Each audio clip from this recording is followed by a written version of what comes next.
Hello everyone, welcome to my first video. I'm Faded Sniper and I am bored, so I decided to make a tier list about my favorite obsession, Fire Emblem Fates Conquest to be specific. So let's get right into it. Chapter 6, the map where you fight Ryoma. I'm not even sure whether I should count this because it's like 2 minutes. I guess I'll just put it in its there. It's fine. Yeah. Chapter 7, the first real chapter of Fire Emblem Conquest. You get Elise, you get Silas, Effie, Arthur, so your first actual squad. It's good. You have Faceless pressuring you from 3 different sides that are coming at you in waves, and you can decide to either split up your army and juggle between choke points, or try to fight your way into the northern or the southern side of the map and only hold one choke point. I'm coming at this from a lunatic difficulty perspective. So some of these faceless are gonna have some pretty nasty skills like Poison Strike and Grizzly Wound, which it's a nice introduction to the way lunatic difficulty works. It's mostly about enemies having tough skills, not so much about stats or even a high amount of enemies like Revelation or Birthright. I wouldn't say it's great. I mean, there's only one enemy type, but it's good. It's good. Next one, Kilmar, the chapter with the Ice Tribe, where you get Odin and Niles.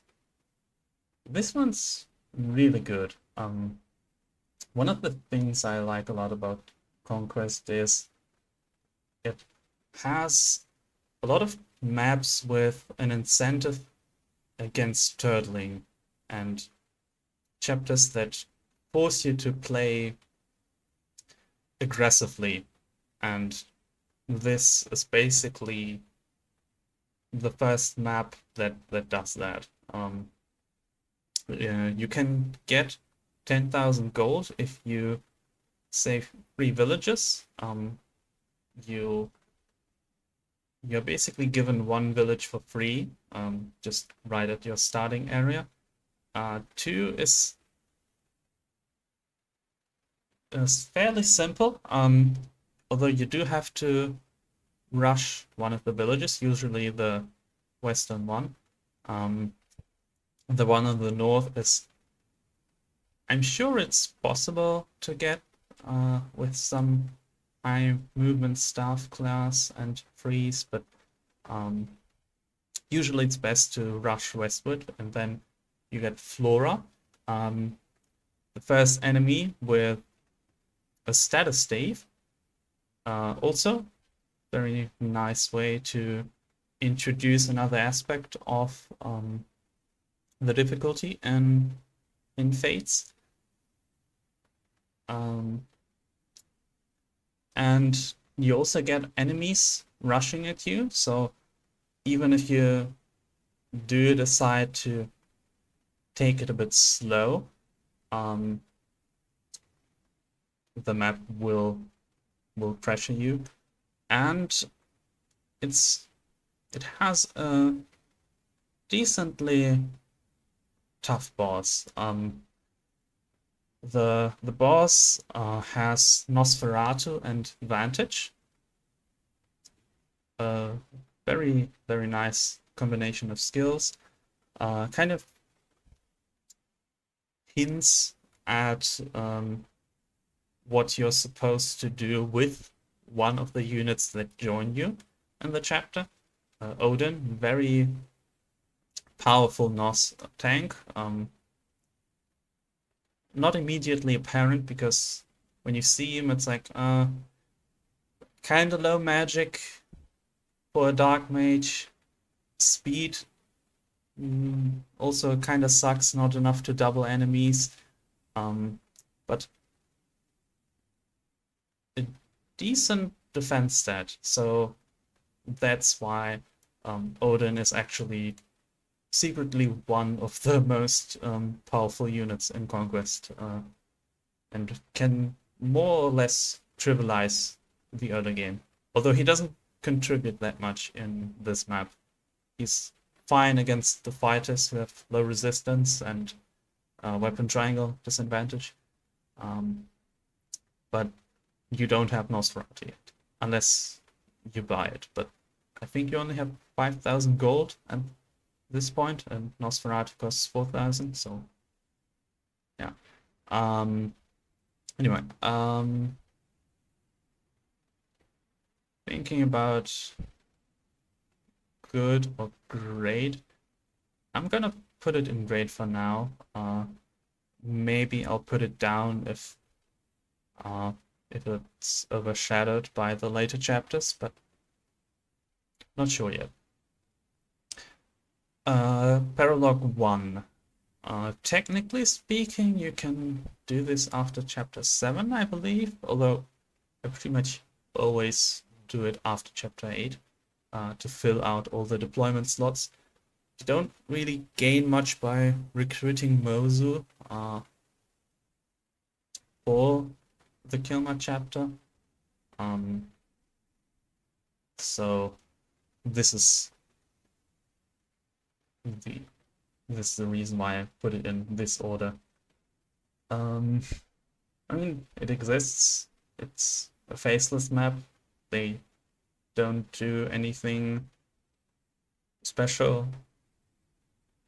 They're pretty weak, so your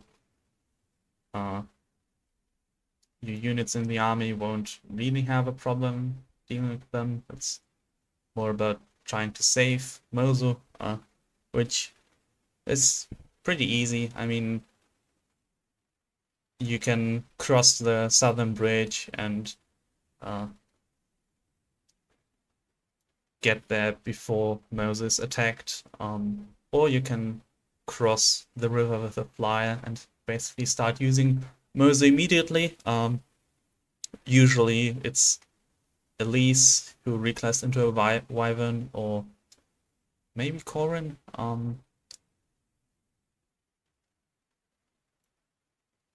Yeah, it exists. No, nothing special about this map. Chapter 9. So you are trying to storm Fort Dragonfort, and it gives you a couple of options. You can either take the map head on, basically, and go through the front, which can be a little dangerous, but it also gives you a lot of breathing room once you've done it. Or you can go through either the southern wall or the northern wall. There are breakable walls there.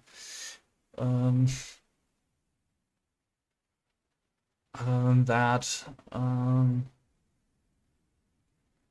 I don't think this is a very remarkable chapter.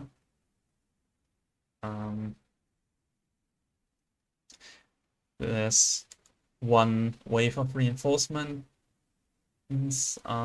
that can get a bit annoying. That is triggered by stepping into Hayataka's room, which has caused me a couple of resets. You also have to be careful with the archers in Hayataka's room. One of them has a shining bow, so that one can kill off Effie, for example, who's usually a good way to inch your way through the map, because she doesn't take that much damage from the other archers, or any damage at all from the samurai.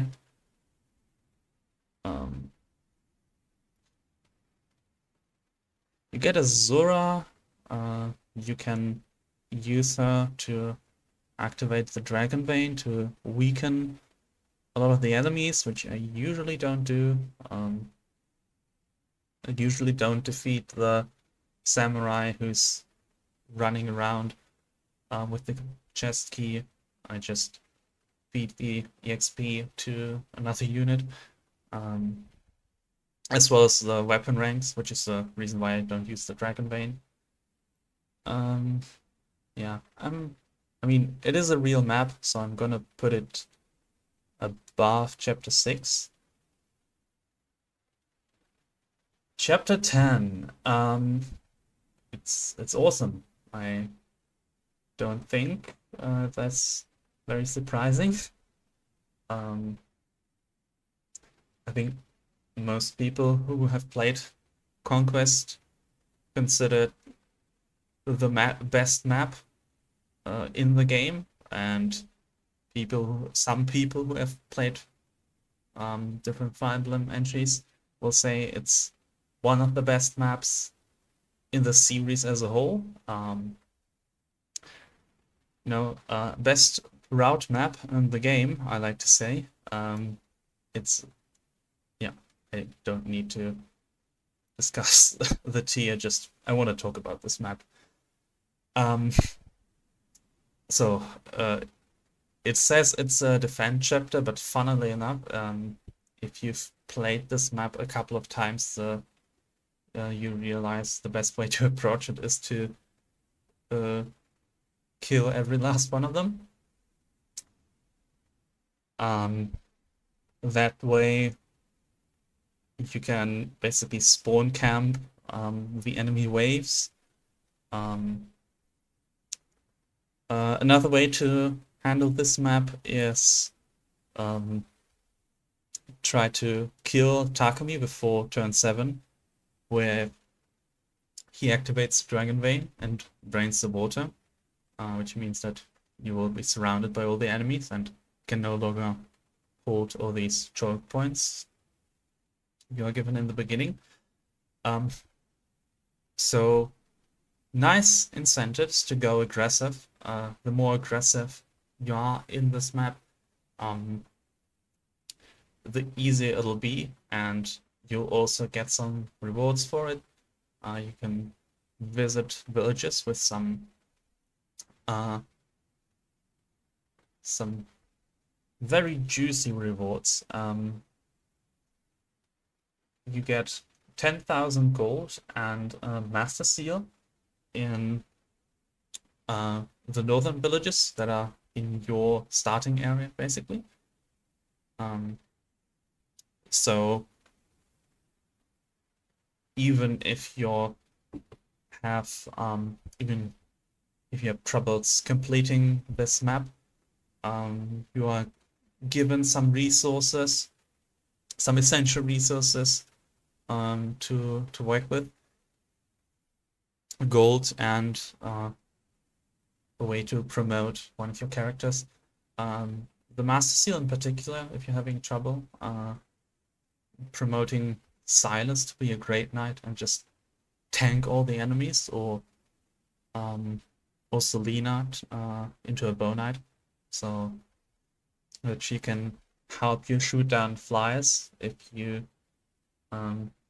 if Niles isn't enough, or if you have a hard-sealed Mozu. And then you can also collect a Dual Club and a Draco Shield if you go out of your way to push the enemies back, which again you should do. But probably the first time you play this map, it's a bit more difficult. So the Dual Club and the Draco Shield are things that aren't necessary, necessary resources, but are great help for later, especially the Dual Club, which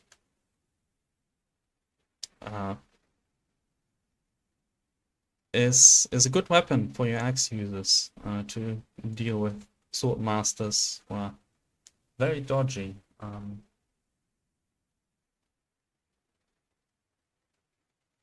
Yeah, so chapter 11.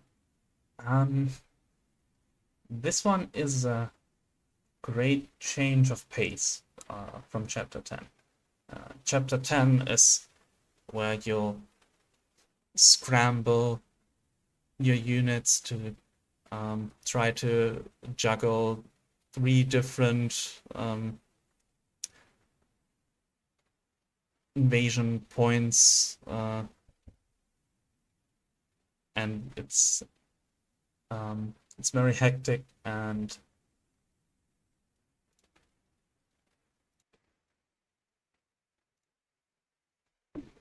fast-paced. Meanwhile, chapter 11 is more like a puzzle. You have separate rooms, and you know, it looks like a free chapter at first glance, and in some way it is. Like if you wanna train up a unit and feed them kills, chapter 11 is a good point to do that because the enemies are isolated, but it's not free. And it introduces a lot of other mechanics in Conquest Lunatic that are gonna be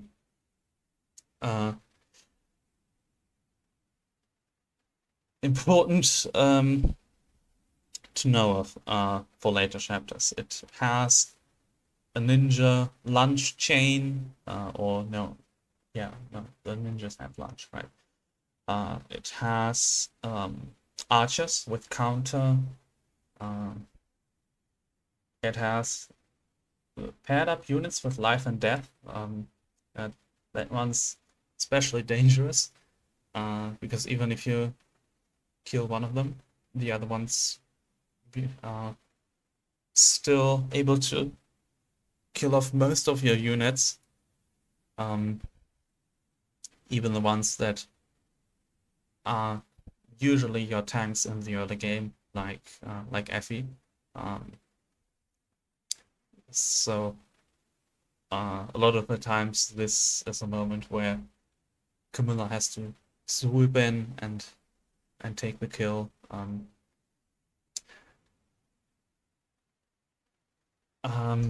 So game design wise, I'd say it's pretty good.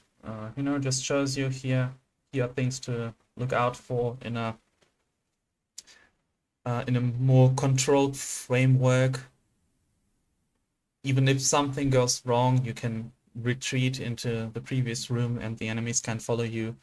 And it's nice to have some slow chapters in between the more frantic ones, like chapter 10 and chapter 12, which is also very fast-paced. I'll talk about that in a minute. Yeah. I don't think it's better than the Ice Tribe chapter. But it's close. So, chapter 12. Again, one of the things I like about Conquest is how it forces you to go out there, be aggressive, and not turtle up and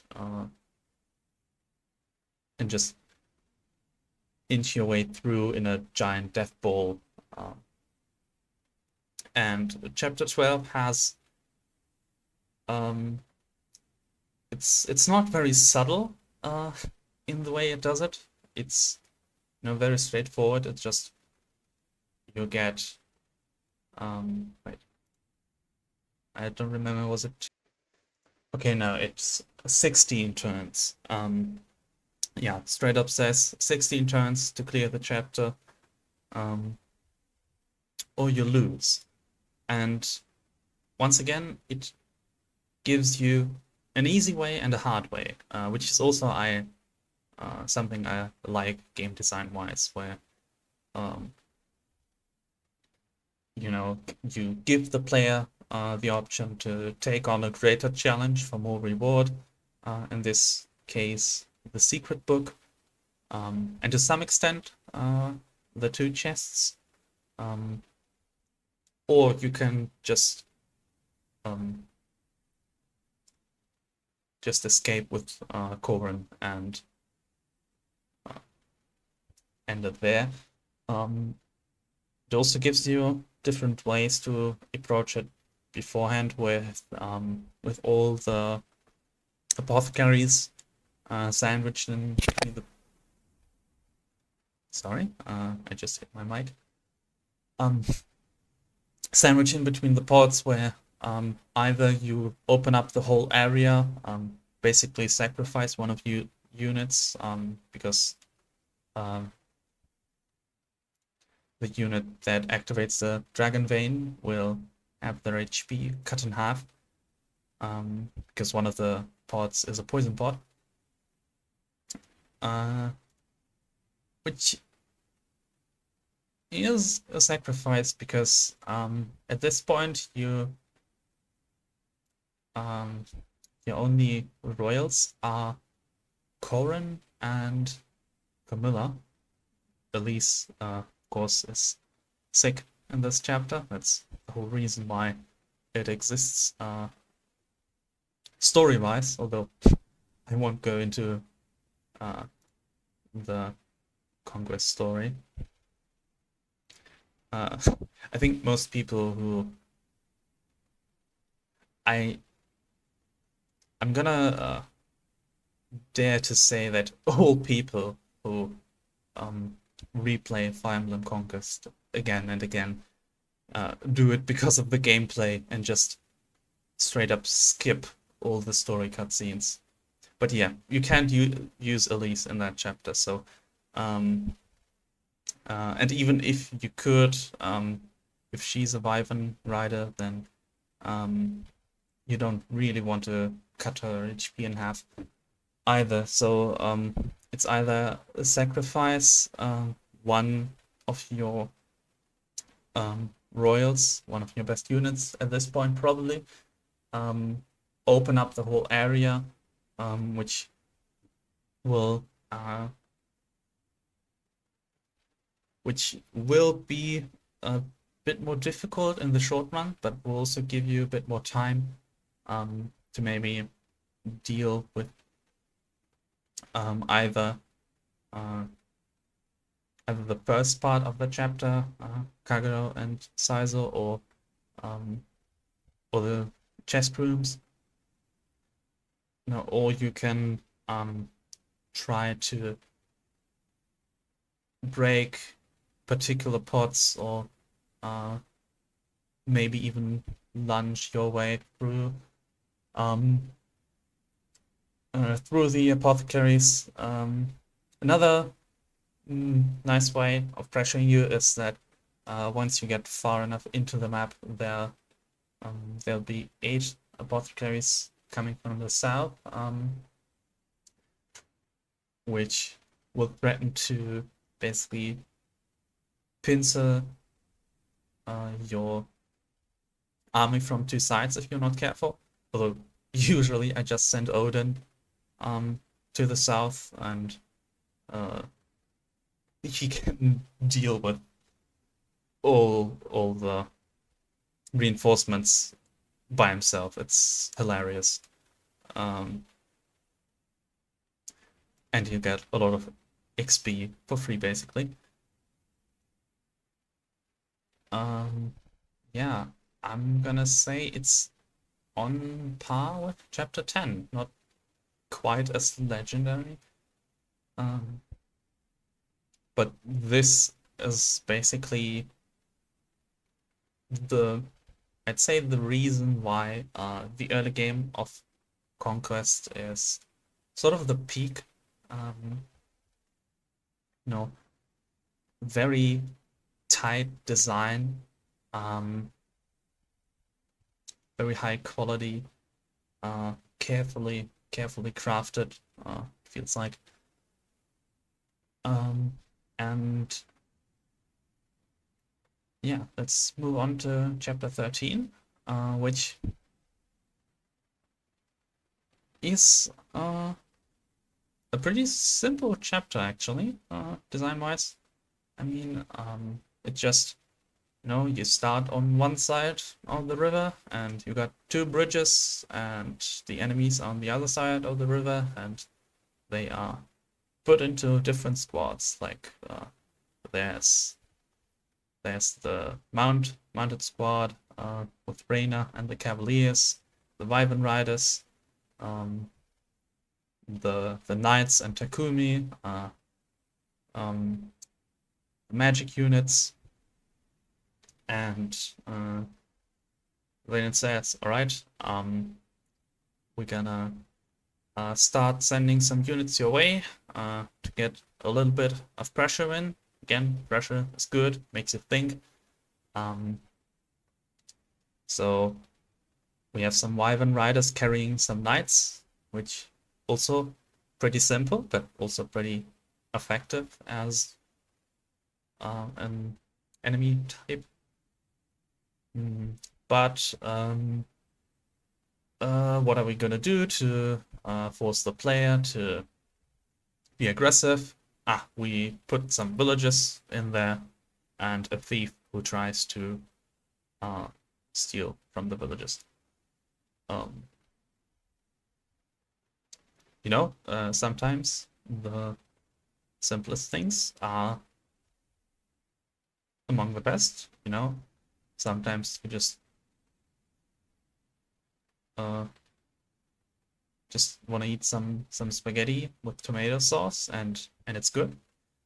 And yeah, chapter 13 is spaghetti with tomato sauce.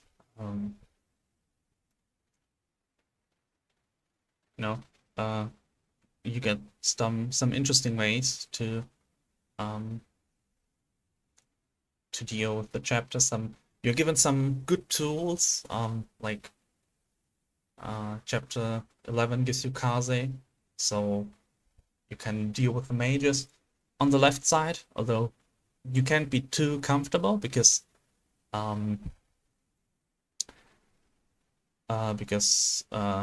what was the big onyoji called Orochi has a calamity gate to reverse your weapon triangle advantage, and also has some pretty big attack. Reyna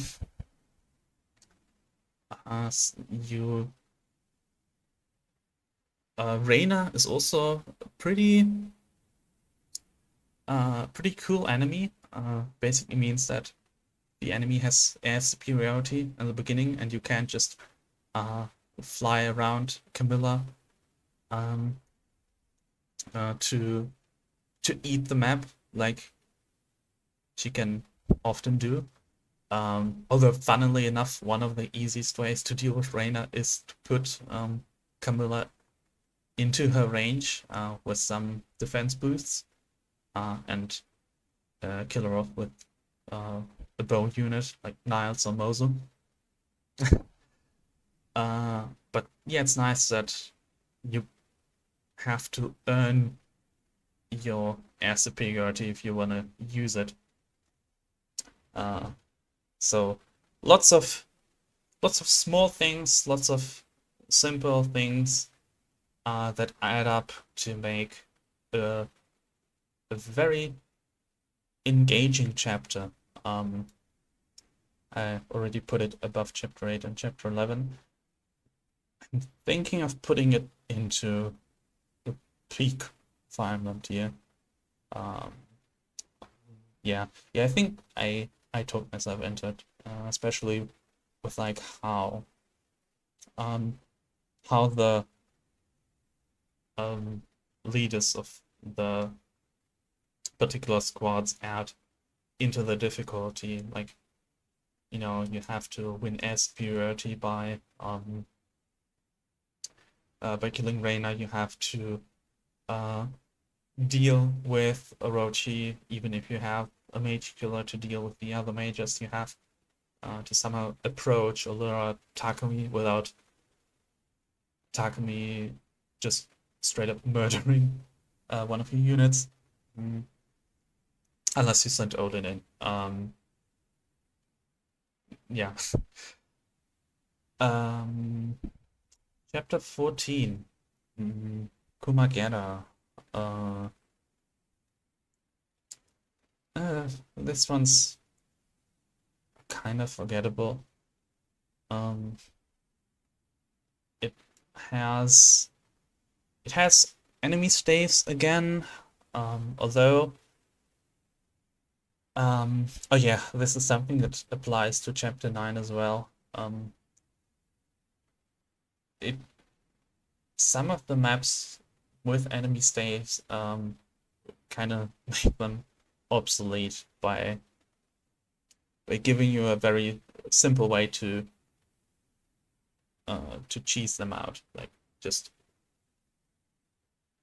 if you have no time pressure to go through the map, and you don't with chapter 9 and you don't with chapter 14, then you can just um, uh, cycle your units for the enfeeble staves, or just let someone be frozen for 4 turns and pretend that the stave doesn't exist afterwards, because it doesn't. Kind of makes me wish, and maybe I'll get blasted for this take, but it does kind of make me wish that some more enemies had Staff Savant early on. Maybe like a weaker version where they don't get the extra range as well. But sadly, a lot of the times where there are staves that want you to that want to add a layer of difficulty of, you know, um, how am I gonna support my units to overcome stat debuffs, or clever positioning for free stave, so that even if one of your units is frozen, you can pair them up with someone who isn't and move them around. Just all these clever tactics are often obsolete by just exhausting the enemy staves. So, yeah, giving some more enemies inexhaustible staves actually wouldn't have been half bad. Other than that, the way this chapter prevents you from quote unquote death balling through it as um, by adding enemies with paths. It's also a map where you can be a little surprised by inconvenient reinforcements, but those are I'm actually fine. Just, you know, give because they spawn a good bit away from your units. You'll have like 1 or 2 turns to prepare for the Pegasi Knights to approach you. But overall, it's basically just no, walk forward, kill the enemies. You can do it fairly slowly because no one's threatening to take the loot from the chests. The enemies aren't really approaching you. I mean, in the beginning, like with Keaton, but get him in the first couple of turns, and then you clear out the frontmost units, and you're basically in the clear. And I won't put this and delete this, by the way. Don't worry, it's not that bad.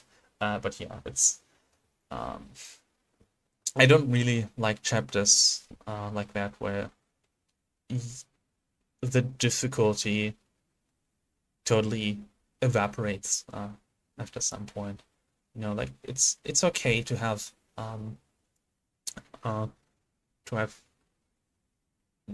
3 maps, let's say.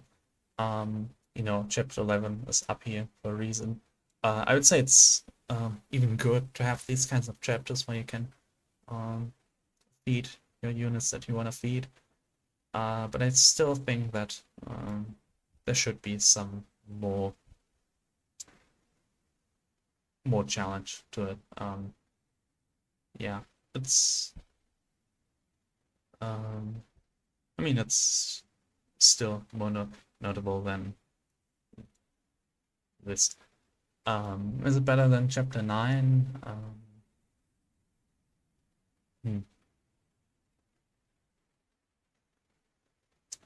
Yeah, I guess so.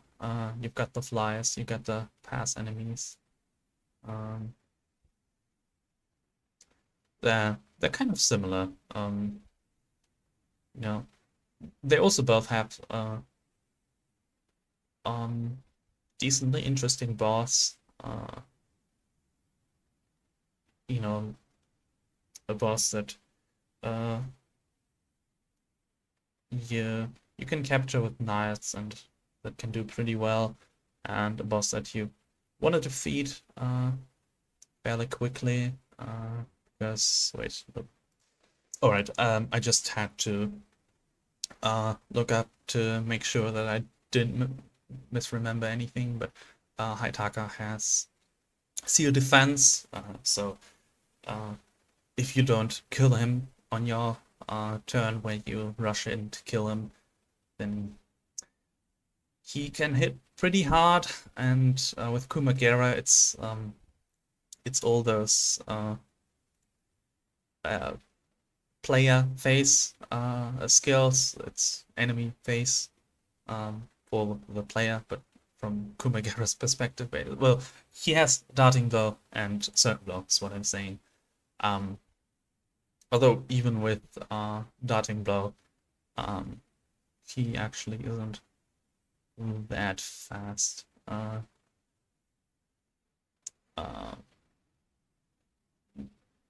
Oops. Yeah. So with pair up and Azura singing, you shouldn't have much of a problem with the speed. All right, let's move on.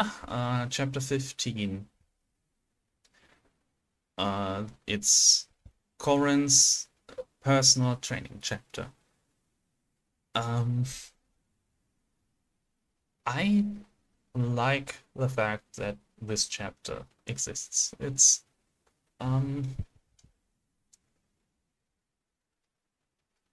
not only is it interesting because it's different, and you have a very small squad to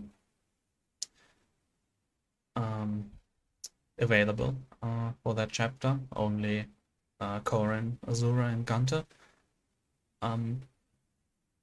So no healer. You have to rely on Azura's aura and healing items.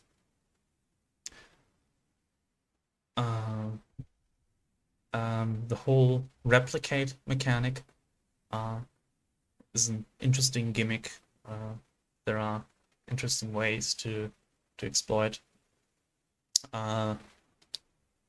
your replicas, like attacking with one weapon and switching over to another weapon on the other unit, or buffing a unit by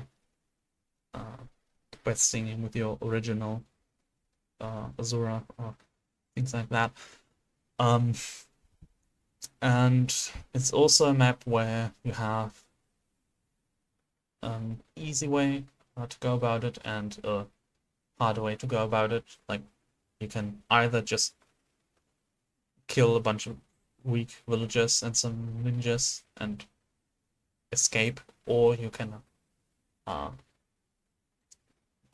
fight a couple of tougher enemies and somewhat tough boss. The hero in that chapter has strong riposte and some good stats, and grab some valuable stat boosters like a Spirit Dust and Speed Wings. So again, I really like it when there's the choice, even though I basically always go for the harder option because more stuff.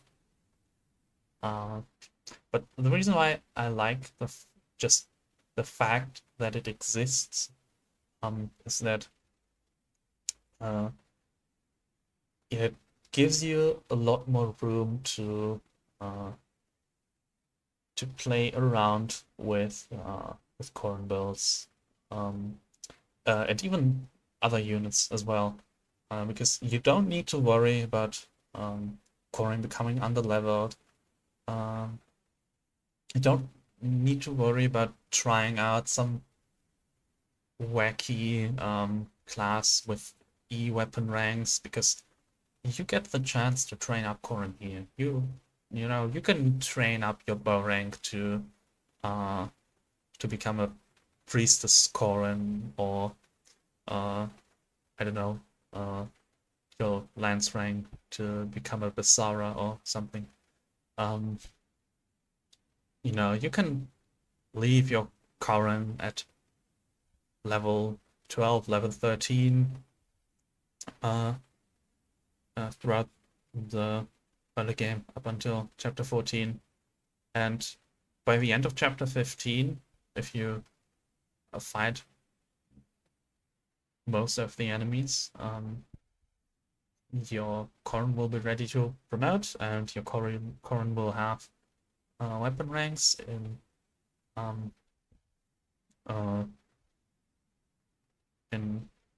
whatever class you want Corrin to have some basic weapon ranks in, like D-Axis, D-Tomes, if you go into Malignite, for example, which also means that you can put off reclassing Corrin up until that point and spend your heart seals and friendship seals and whatever on your other early game units.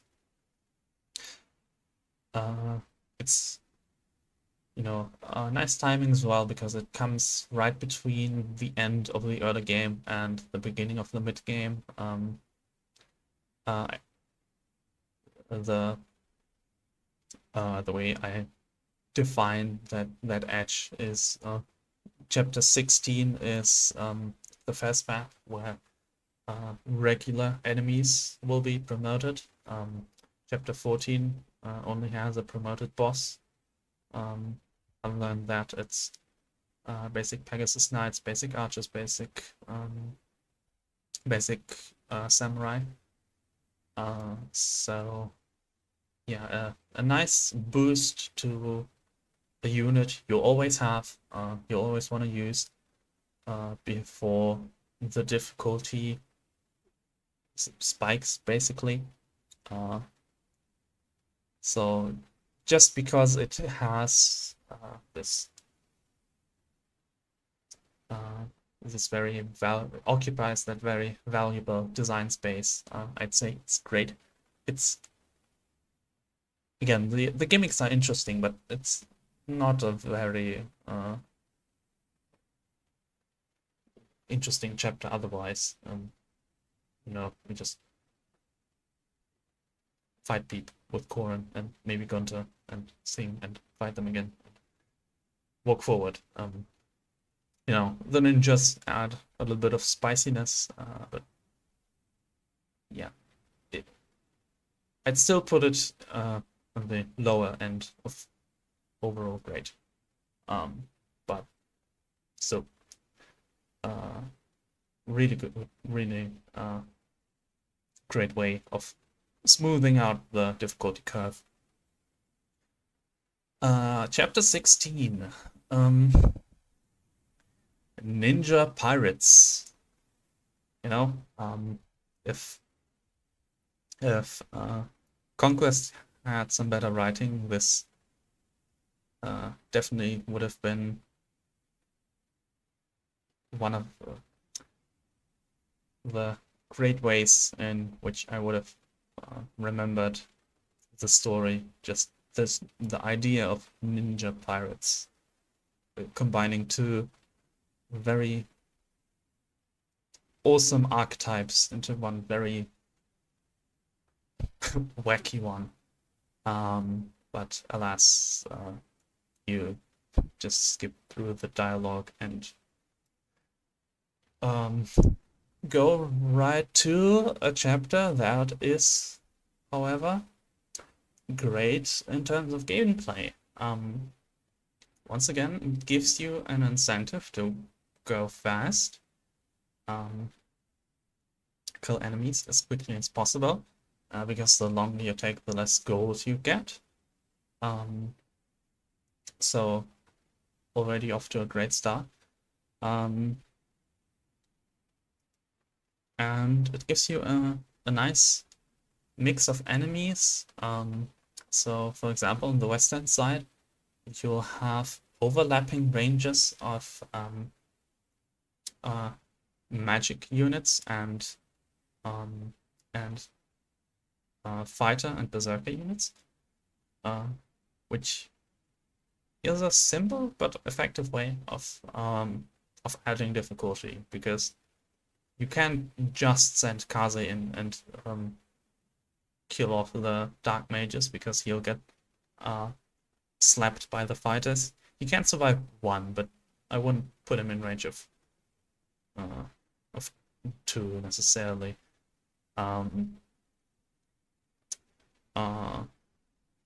Best way to deal with that probably, by the way, is Leo, I'd say, especially if you got the whole spirit from Ophelia's chapter beforehand. Leo can handle a lot of enemies on the left side very comfortably, but yeah, your magical units are gonna be weak to the fighters potentially, and the units that are gonna deal with the fighters, they might eat a lot of damage against the mages, so you'll have to plan out your player phase turns somewhat carefully. The eastern side exists. I do have to admit, I usually just send in Xander to solo that half of the map, more or less solo.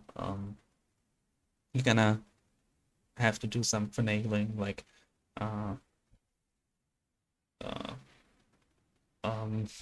put Siegfried into the backpack for Xander, usually Charlotte, sometimes Selena. But he can deal with the or pretty much always deal with the Enfeeble Adventurer and the Shining Bow Adventurer. And yeah, but if you do decide to go over there, you got some outlaws who can shoot down your flyers, who might have a good time killing the mercenaries.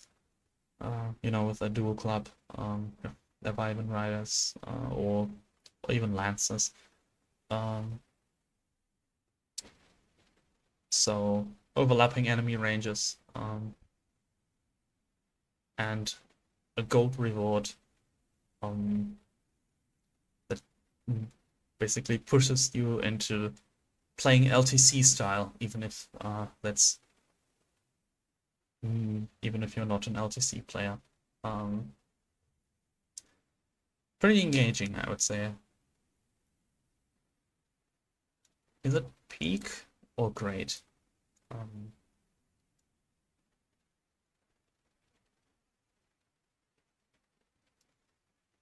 Uh, uh, for the ninja pirates, I'm gonna put it in peak. You know, uh, it also has a different uh, it has meme value for the choice you get at the end, where you can skin Shura to make boots, which is probably not the interpretation the writers intended, but my headcanon, and probably headcanon of a lot of other people. Chapter 17. So I'm gonna go and say it. It's not a terrible chapter. A lot of people hate this map. I don't. I can see why people don't like this chapter. But and I think it's bold to put in a map like this. You know, a map with a bunch of choke points with enemies that mostly don't chase you. But it has a very simple design philosophy of trying to exploit that to the enemy's advantage, which you know, doesn't happen that often. It can exist in Fire Emblem Fates, basically because ninjas exist, and you know, the usual strategy of choking out the enemy doesn't. It actually does work very well, but I'm gonna go into that in a minute. But in theory, doesn't work out that well because it's actually the enemy that is choking you out by chipping away at your tanks with Grizzly Wound and Poison Strike and lunging your frontliners out of position, so the enemies can rush through and kill your backline, and you know, you have to possibly defend from multiple sides because reinforcements are coming and you know, trying to take you on from different sides at once. So you have to use the dragon veins to hold them off and force them to take a different route. That's the philosophy, at least my guess at the philosophy behind this chapter. And that way, it didn't really work out, I'd say, because there are like almost 50 enemies in the beginning of the chapter, 40 something. So it's very tedious. I like the idea, but for people who are playing this game casually, I can see how they overdid it. Just making the map smaller would have done it. So in that way, the chapter does fail, and even though it's a great idea, because the execution doesn't hold up, I also can't put it in the upper tiers. But the way I look at this chapter is it's basically another freebie, like a chapter 11, where you have some level of challenge to prevent you from beating it completely free. But basically, the way you approach this chapter is you take some unit with stupid high defense, like Xander, or General Benny, or I don't know, some big defense Wyvern Rider like Percy. That's how I did it recently.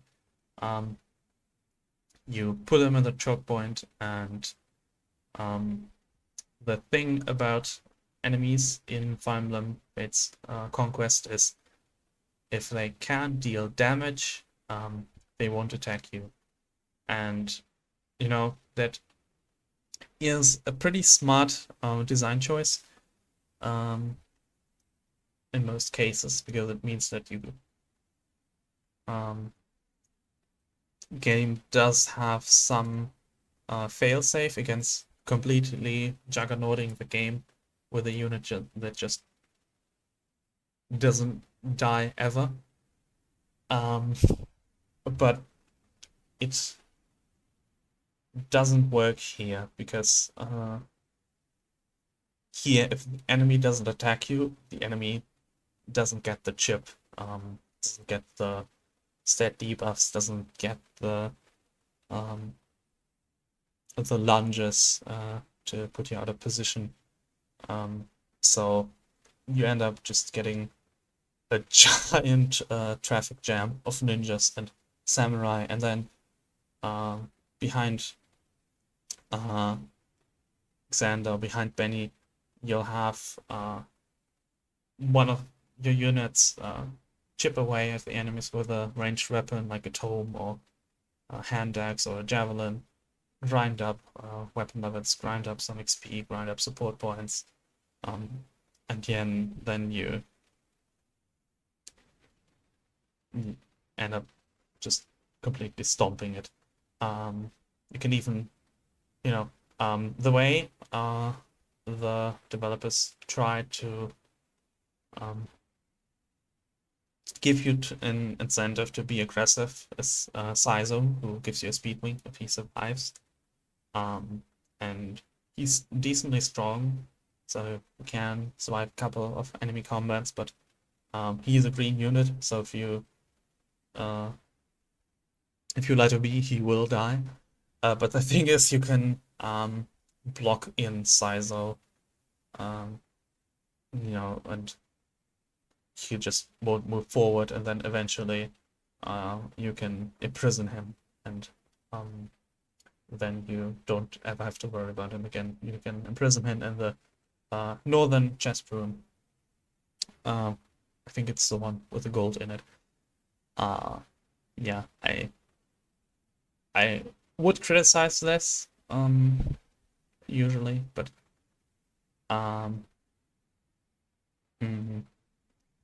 I think because it doesn't really achieve what it tries to do, it's good that it's that you can cheese it, because that way you don't have to deal with a map that takes 50 turns and worry about resetting for the speed wings. It can sometimes catch you by surprise a little bit. Like there are, I think, two main waves of reinforcements. One where you enter the middle room, and another one a bit later.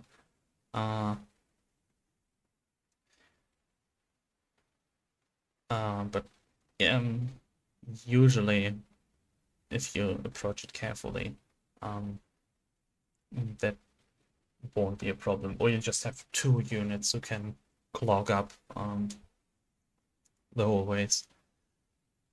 But yeah, a map that's easy to cheese. Hmm, doesn't, you know, uh, can't be up here, unfortunately. Even though I really like the concept of giving the enemies the advantage in those tight hallways for once. Yeah, I think I'll actually put it right here. Um, it's there. It's in chapter I get 3 XP. It's a bit tedious. You really don't want one of your units to die in the middle of it and replay it again, because it can take like 2 or 3 hours if you do it the safe way, and you want to do it the safe way, because otherwise you'll just be slaughtered. Um, and I think the reason why that is just the map's too big, or there are too many enemies. But I will not put it in the lead this, because it's not that bad, and the concept is actually pretty interesting.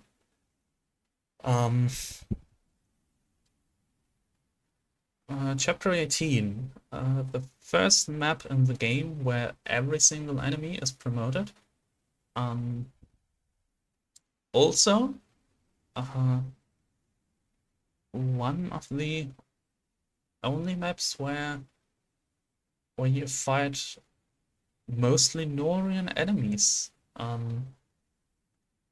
mean, there's chapter 16. Well, I guess there are actually a couple maps where, yeah, chapter 8, chapter 13, chapter 16. Later on, you also have Yaga's chapter, but I'd say this one's where you're really noticing that you're fighting Norians and not Hashidans. You're noticing that you're fighting tough units that can take quite a bit of damage, generals and such, and can dish out a lot of damage, like also generals and paladins and sorcerers. I think it's cool to have this kind of chapter in the mid to late game, where you get to play against the other side, basically, because from that point onward, you're mostly fighting Hoshins, so you'll mostly be dealing with faster units, uh, that have some resistance, maybe some mixed attacks, like Basaras and Oni chieftains who can use physical and magical weapons. So this is already a point in its favor. It also has a very unsubtle way of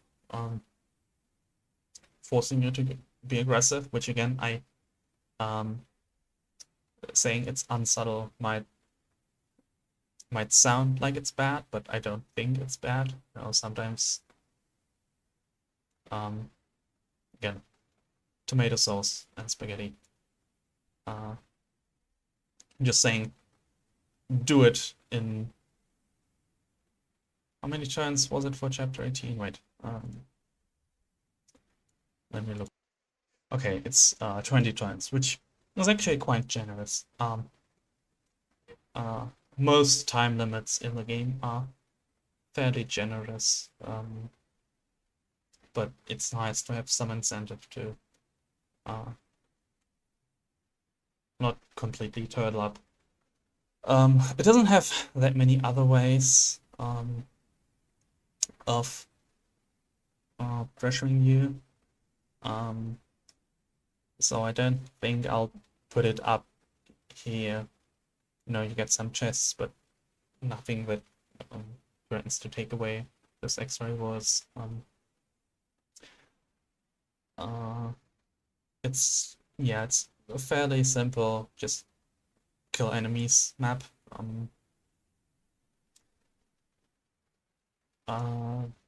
It does incentivize you to split up your army. A lot of the times when the game gives you split up starting positions, what you can do is just put them all in one starting position instead, like the elevators or in Revelations or another chapter we'll have here. But the fact that you do have a time constraint means that you do have to think about who goes where. Because if you do try to death bullet with one group, I think you would run into problems with it with a 20-turn time limit.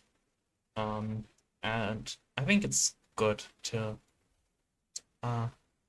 split up your army. Sometimes just gives you some more strategic decisions, like who can deal with what, and it means that not every unit can support every other unit, and you have a limited action economy in each area of the map, which means that you usually have to be a little bit more tactical in each of the individual areas with how do I use my small group of units to kill a small group of enemy units, such that no enemies remain that can kill one of my remaining units. So I will give it bonus points for that. And again, the fact that you find Norian promoted enemies. I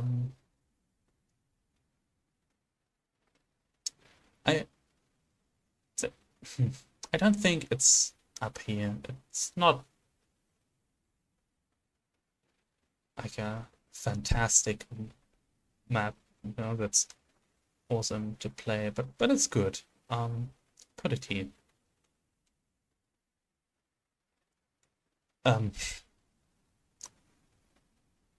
This is terrible.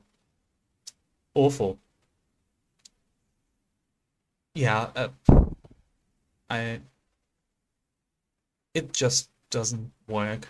The high avoid enemies, it only one enemy type, leaf mechanic is interesting in concept, like, but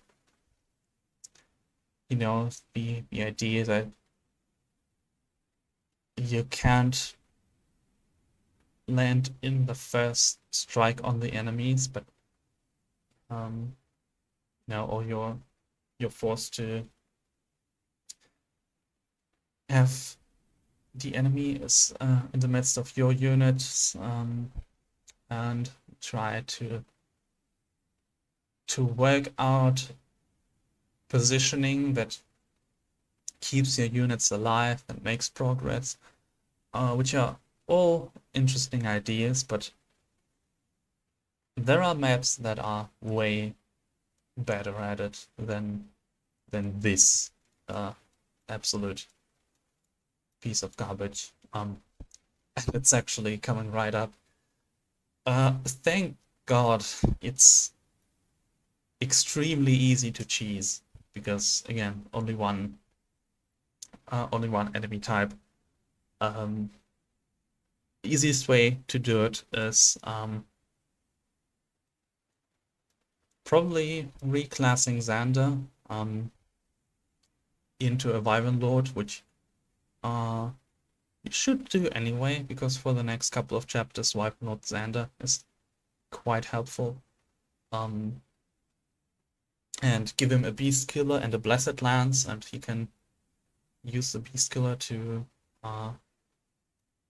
just delete all the Kitsune, and then if he does take damage, although he pretty much doesn't take any damage at all, other than like maybe the Life and Death Kitsune, he can go up into the mountains, equip the Blessed Lance, heal up, go back into the fray, commit some more Fox Furry genocide, and yeah, rinse and repeat until you're done, and nothing can really go wrong. But I don't think that cheesability makes a map good. You know, I hope you didn't get that impression from chapter 17. It's still ranked fairly low. I think cheesability can somewhat redeem a terrible map from being absolutely terrible, because it gives the player an out, but it's more, no. It's good that I can skip a bad map, not that a bad map makes it good, so it'll stay here. Yeah. Again, I like the idea of it. I wonder if the leave mechanic was changed to where the enemy can't attack you on the turn where you can attack them. So basically the way it works in the game is a leaved enemy can't be attacked on your turn, and then when it's the enemy turn, they can attack you, and maybe it should be changed to where on the turn they de-leave, they can't attack you. So you still sort of have that mix where you have to go into a group of enemies, and you can defeat some of them, but then on your next turn you are mixed in with a bunch of other Kitsune. You'd probably need to give some sort of incentive to split up your army, you know, or lower deployment slots to actually make that challenging. Otherwise, you would just, you know, defeat half of one squad in one turn, defeat the other half next turn, and meanwhile they can't do anything. So, but yeah, the way the leave mechanic works in game just makes it insufferable. It's very sorry that this is in this otherwise masterpiece of a game. This one's gonna be a hot take. Okay, it's not actually better than chapter 10.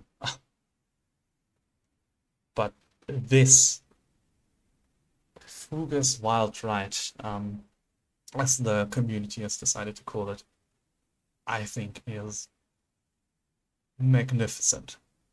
I love this map. This is map gimmicks done right. You know, Revelation really could take a page out of the Conquest book for map gimmicks. I know there's a version of this in Revelation as well, although I don't really play much Revelation show, so I don't remember how it works out there. But in Conquest, this is fantastic. And the reason why I say this is it's a map that keeps you on your toes and adds a lot of replayability. A lot of Conquest maps, once you figure them out, are actually not that hard to deal with, even on lunatic difficulty. Um, the early game is uh, where that's not that much the case, where the game still throws enough challenges at you that you have to think about your moves every single game.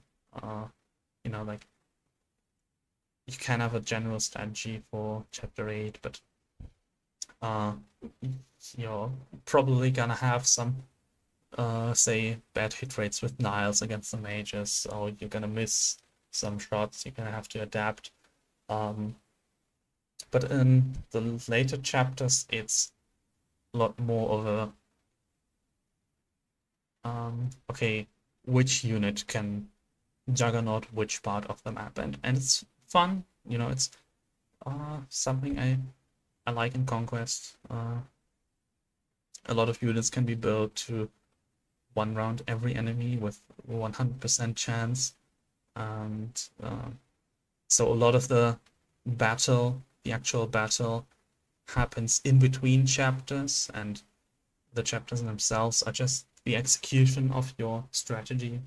Like deploying Xander with a beast killer in chapter 19, um, or the thing I talked about, the ninja chapter, deploying some beefcake in a choke point that the enemy doesn't want to attack and chip away at the enemies from behind.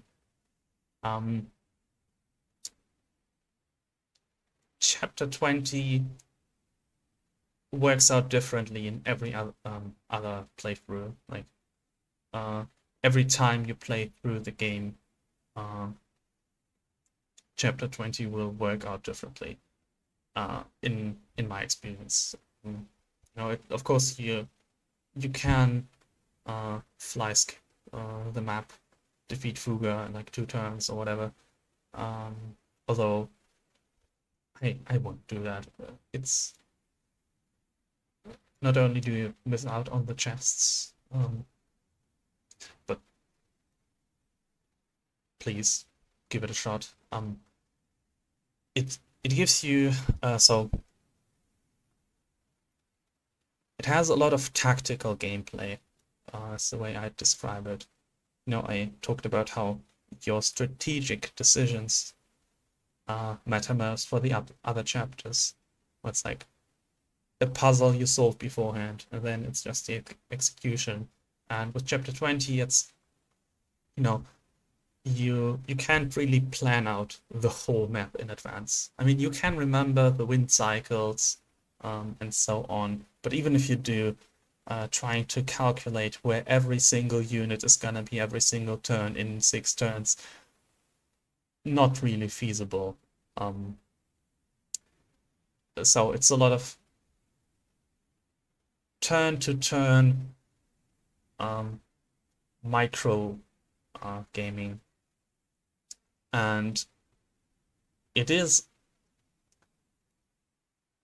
a lot of intelligent designs, like where some chapters stand out in their simplicity. This one has a lot of immersion complexity, like the fact that your army is blown into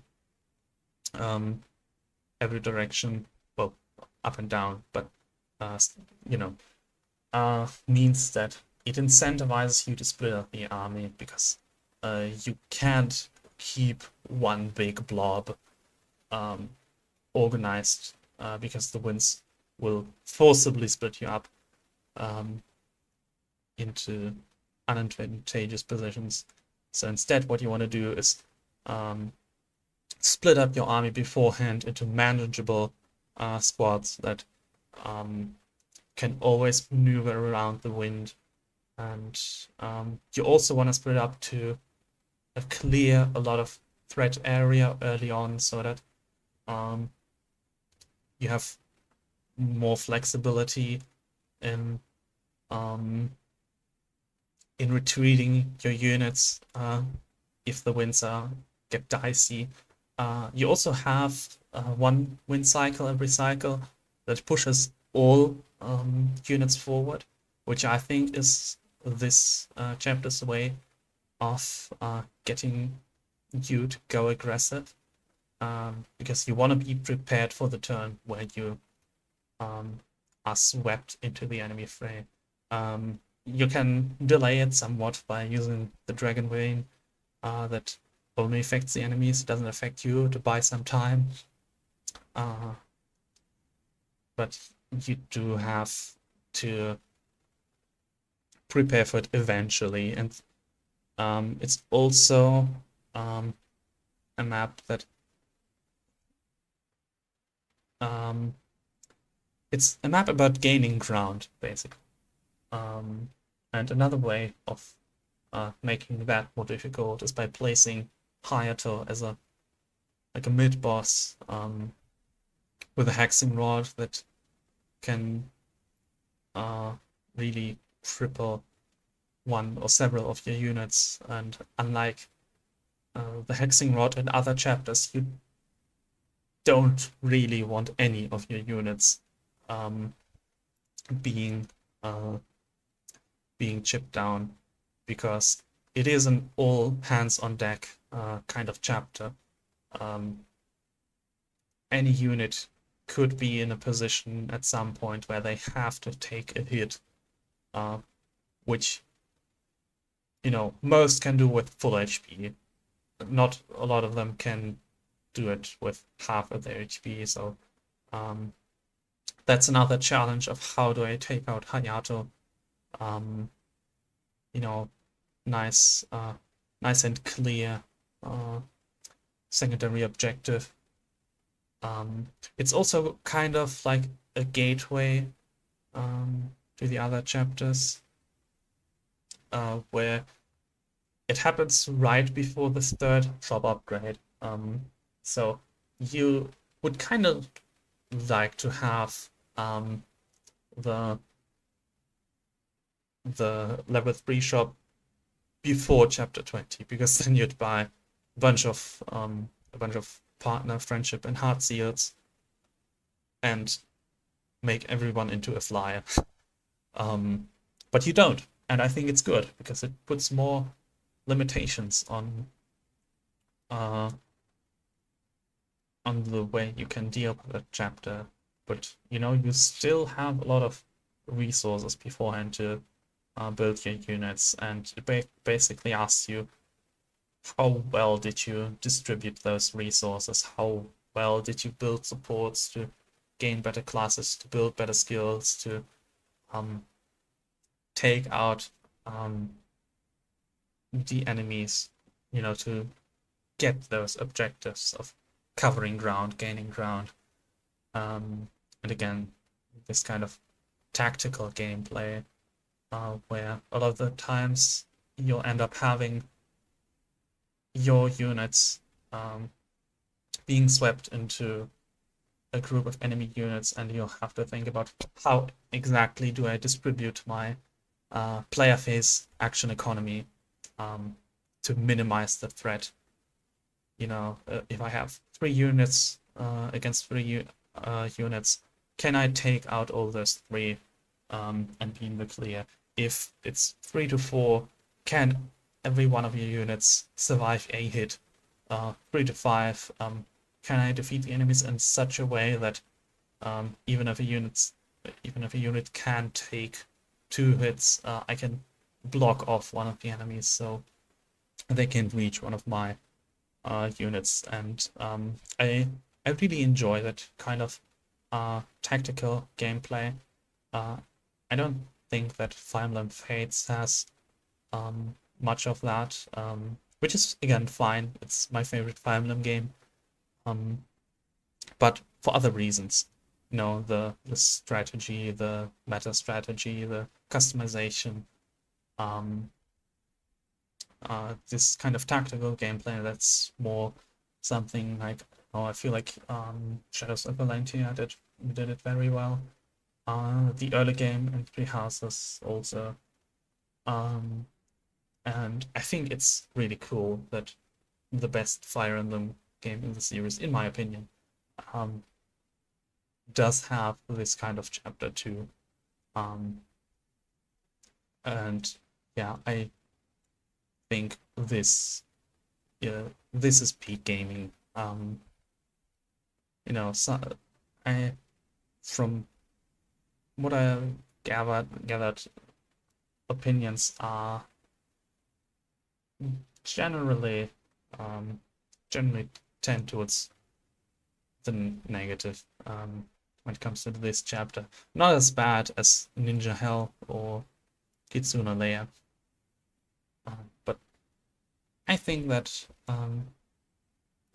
maybe next time you think about trying to skip this map in 2 turns, give it another shot.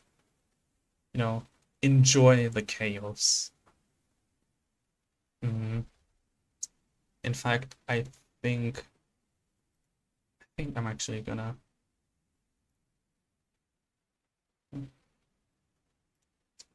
Oh wait, wait a moment. Okay, yeah, I honestly think it deserves its own tier along with Chapter 10. It's that good, really. So, moving on, Chapter 21. Yeah, this one's bad. It's unfortunate because just like the other maps that aren't particularly great, this it tries to make a faceless map interesting, because all the faceless have different breaker skills, so it's not like weapon types don't matter at all, which they do in pretty much every other chapter except Kitsune Lair. But yeah, I don't know. I can't even tell why it's so bad. It has good elements, like the fact that it's an escape all chapter. You can choose whether you just put down whether you're low manning this chapter and just try to skip through and jump from Freeze Dragon Vein to Freeze Dragon Vein, or you try to squeeze out some more XP out of it and defeat the boss with the arm scroll, and probably you'll have to ration your dragon veins and think about, okay, which on which turns do I need those dragon veins, and when can I do without? I don't know how to feel about the Stoneborn that can snipe your backline. I think the game gives you enough tools to deal with them. Where you can take out a Stoneborn in a turn, or in a turn where you can freeze the map. But it still kind of sucks.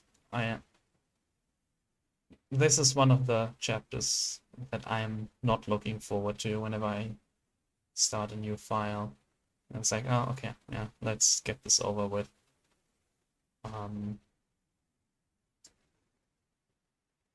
I guess I could put it here, but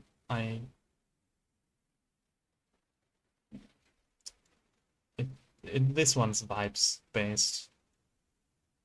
Just I don't like this chapter.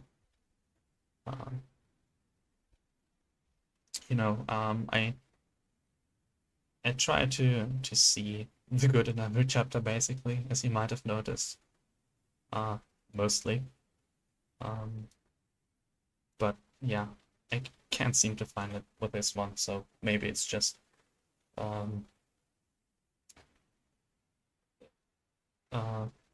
absorbing the general consensus, because I think chapter 21 is up there with most hated Conquest chapters. most annoying conquest chapters for most people.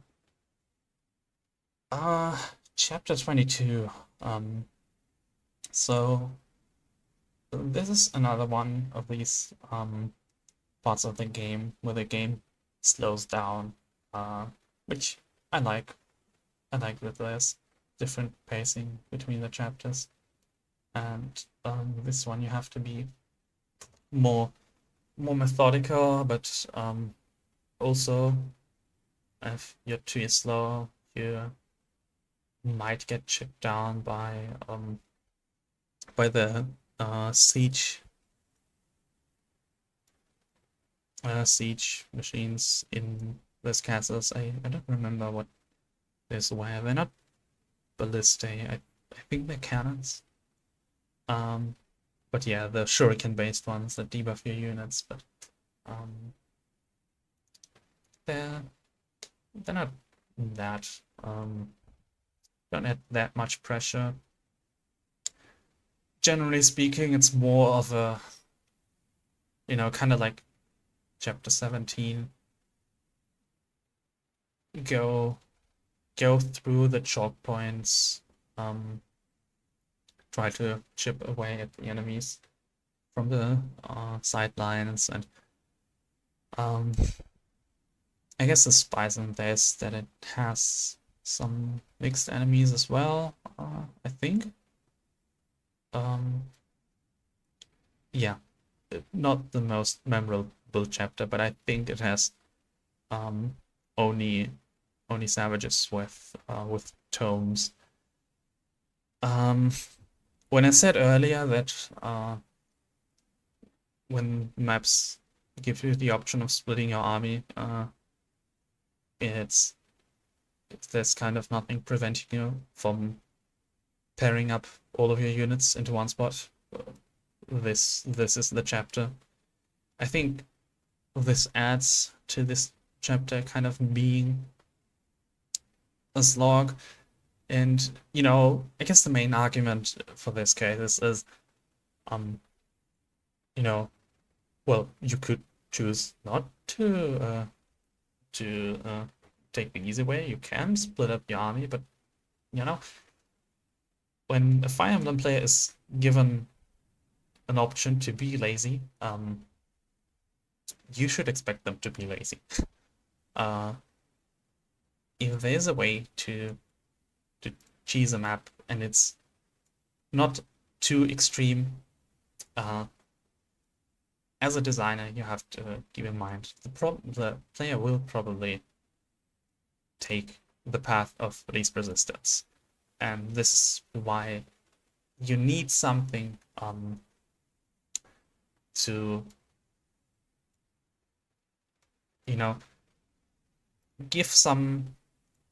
put something at the end of the path of more resistance. What the thing I was talking about several chapters, like what's the most comparable one, chapter 18, for example, which says, okay, I know you can keep your army in one group, but how are you gonna do it in 20 turns? You're welcome to try, but maybe the path of least resistance isn't the one that's usually that would be usually. So that's a way of adding resistance, a way of adding incentive to going for the more difficult path. Path would be chapter 13, where it's you could choke out the bridges, but you're gonna want to get those sweet villager rewards, and chapter 22 doesn't have it, so I think it's kind of on par with chapter 17. That I think it's a little bit quicker, and has a little bit less risk involved, where chapter 17, you might do an oopsie halfway through, and halfway through is like very foreign. But yeah, it's not very memorable. As you might have been able to tell from the fact that I'm not quite sure what the actual enemies are in that map. So you can get a gold bar though. That's pretty cool. You know, if you defeat the boss in one time, you get 300 extra gold. It's not much, but you know, it's there. Bosses, and I usually don't think about bosses in Fire Emblem that much when it comes to ranking. How well designed a map is, because I think that the concept of bosses just doesn't work that well in a game like this, like a turn-based strategy game with units like in Fire Emblem, just because you can't make your bosses too strong, because then none of the units can take them on. But you know, if you make them weaker, you just dogpile the boss, and but it doesn't bother me. You know, it's just something inherent to the Fire Emblem system itself, and I don't think every type of game needs interesting bosses. Usually the way Fire Emblem makes bosses interesting is by making them interesting story-wise, which it's Fates, so that one's off the table. You know. Takumi. The first time I played this chapter, like way back in 2016, I think this chapter actually broke me. I went into it completely blind. It was my second Fire Emblem game I ever played, and I was basically unintentionally Iron Manning it. Like, I wasn't resetting for units I've lost, and I ended up having so few units that I wasn't able to storm Takumi's Great Wall. So I was forced to switch to Phoenix mode.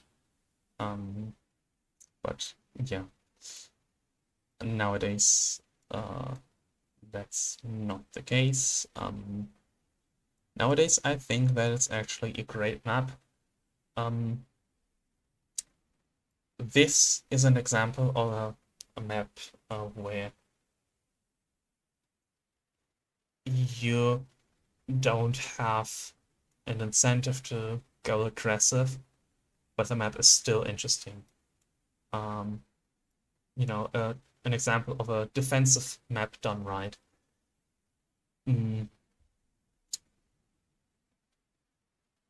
Just by juicing up the enemy defense so hard that you have to think about, how do I break through the enemy formations, or how do I go around them?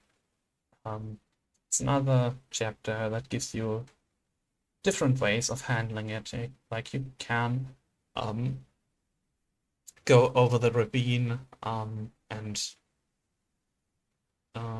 kill off the small group of enemies over there, and then try to take the stairs, maybe take out one of the Basaras standing on the stairs, and rescue the unit, and then, you know, carefully weave in and out of the wall stairs. Or you can try to take it by storm, you know, just rush in and crash in with your army with full force, basically, and you can try to go from the left side and take on Hinata's squad. And that's what I usually try to do, because I think it's very fun. You know, where some maps give you like a very finicky tactical gameplay. This one is okay. You're gonna get as much time as you want to plan out your big turn, but then you better be sure that it's a big turn, that it wipes off that part of the map, because otherwise you're gonna have a bad time, buddy. Takumi chipping down a big chunk of your army possibly, and then Hinata and his rallied up spearmen retaliating. So even though it's only, I think it's 7 enemies in Hinata's squad specifically, before the reinforcements arrive, that come if you choose to take the route over the ravine. So it's not actually that many enemies, but again, they are rallying every turn. They won't budge, so you can't just, do your typical Fire Emblem maneuver of putting a bulk unit out, baiting a couple of enemies to go to you and then take them out one by one. But instead you have to take everything you have and try to wipe out the squad in one turn. You are given as much time to prepare as possible. Let me look up how many deployment slots you have.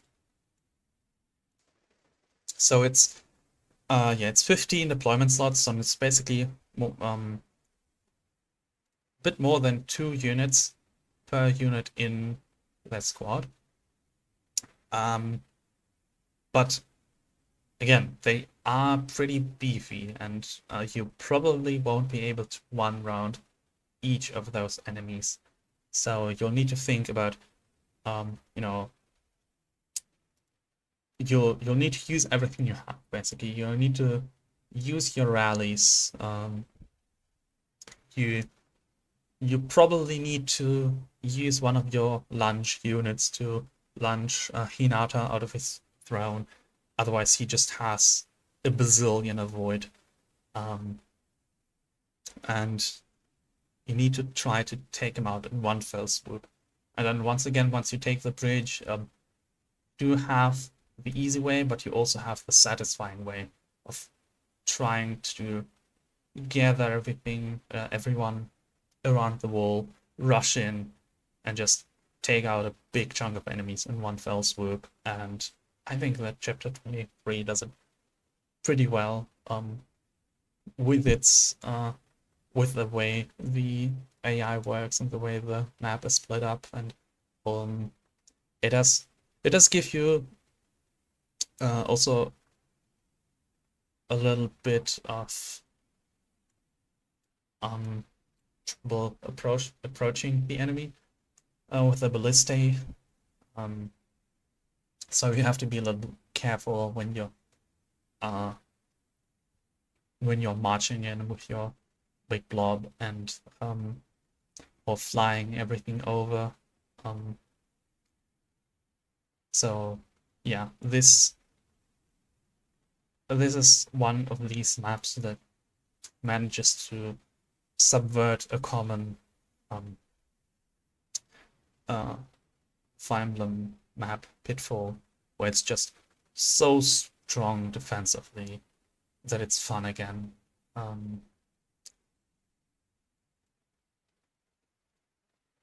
Yeah, the way I talked about this chapter, I think this one has to go into Peak Fire Emblem. It also is kind of just a map that gives you an opportunity to swoon over your ridiculous builds that you can do in Conquest. Like your big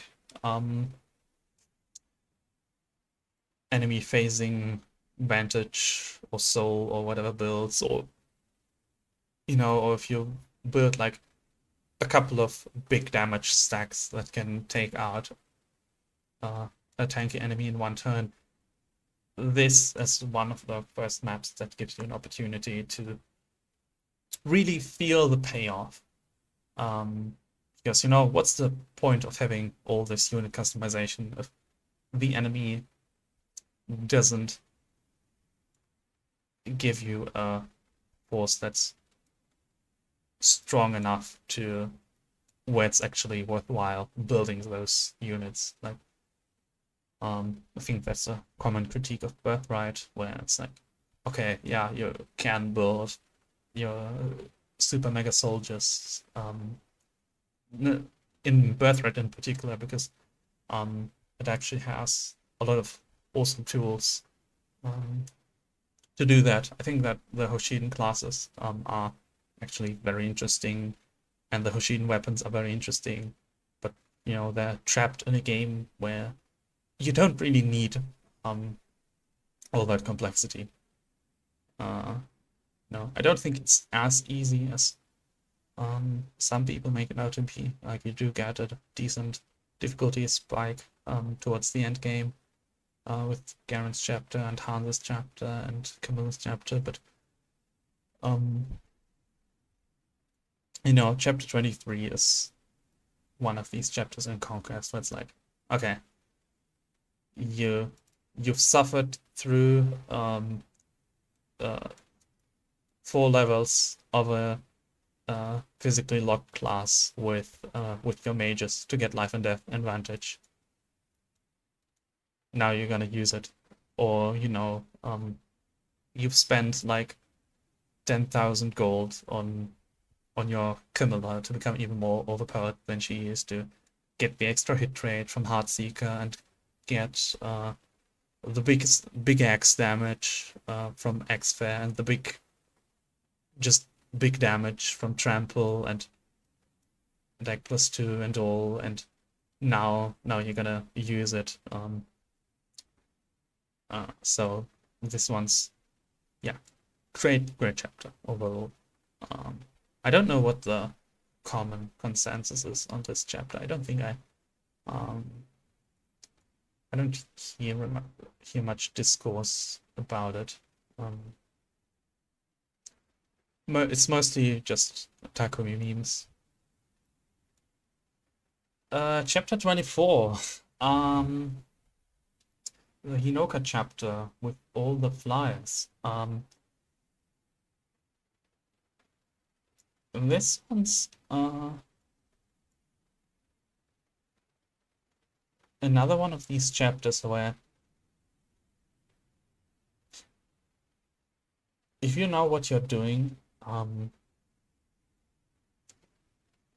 it's not that difficult. It's still very challenging, but in comparison, if you don't know it's coming, if you don't know about Fire Emblem Fates, you know, everyone putting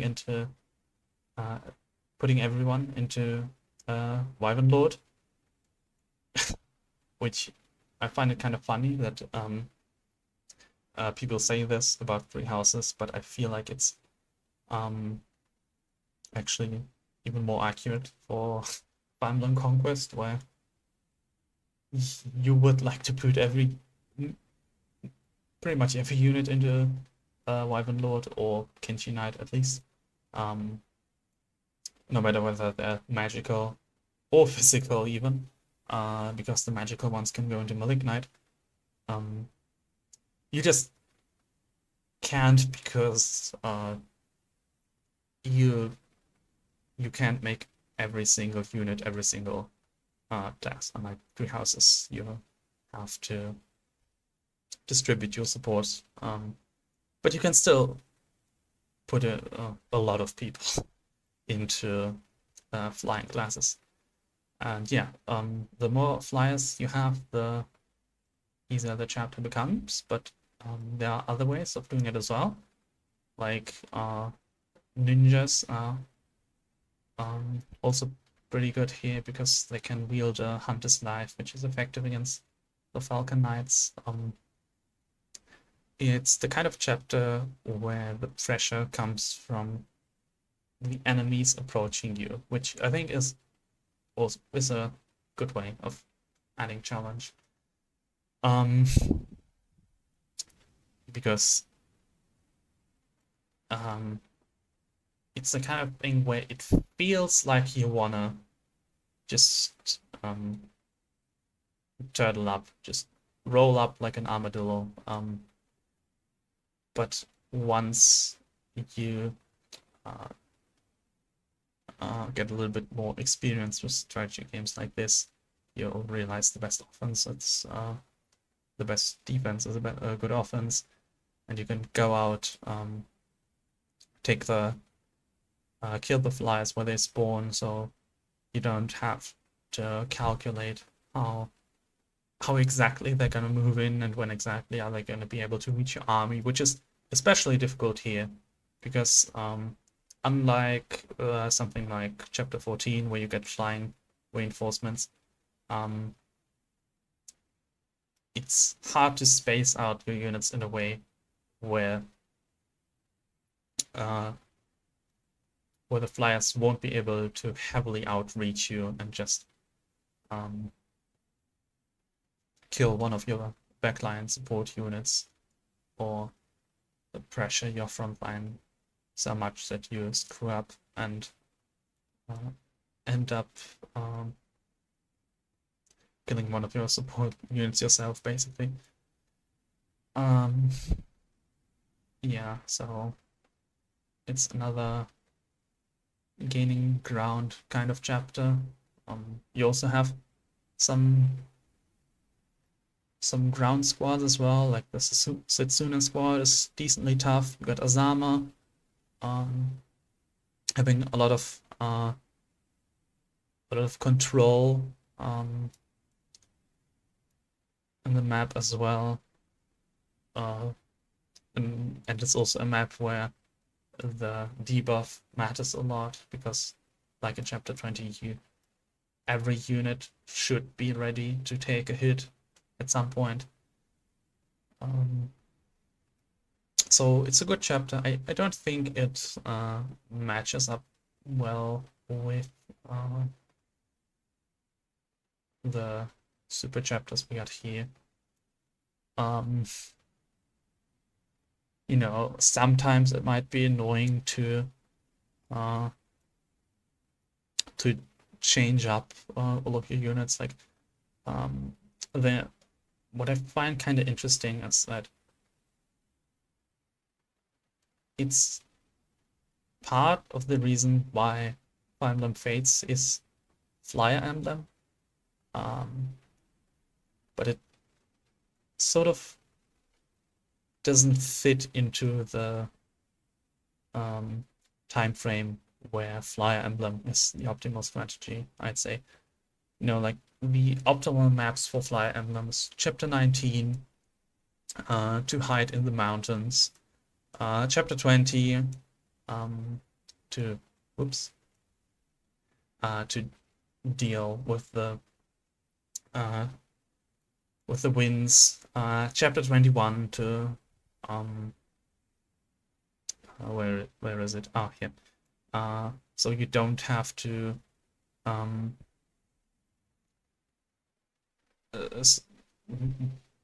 move up the stairs, which basically doubles the amount of time a unit needs to reach the top. Instead, it just skips right to the front, and it also makes it easier to reach the dragon veins. And then once Chapter 22 comes along, it doesn't actually matter that much.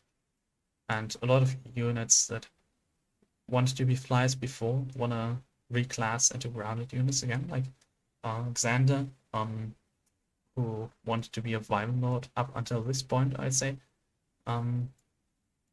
It's a good opportunity to reclass Xander into a hero in Chapter 22, where he can pick up Soul and become an absolute monster of a unit. And Chapter 23, you can make use of flyers, but they're more of a utility class here. Like, you need some flyers if you want to go across the ravine, but you don't need your entire army to fly, and you don't want that because otherwise the ballistae are gonna be let's just say they're gonna be very inconvenient. But then chapter 24 comes around and it's like, oh yeah, ding dong, it's time to go Norian Air Force again, which you can do it decently well with grounded units. Soul Xander puts in a lot of work. I mentioned before that in Ninja with a Hunter's Knife, it's gonna work well as well too, but sometimes you're just not going with these kinds of builds, and even though you probably have a lot of extra cash at this point, it's still kind of annoying if you have to reclass everyone into a flyer and then reclass them back for the other chapters.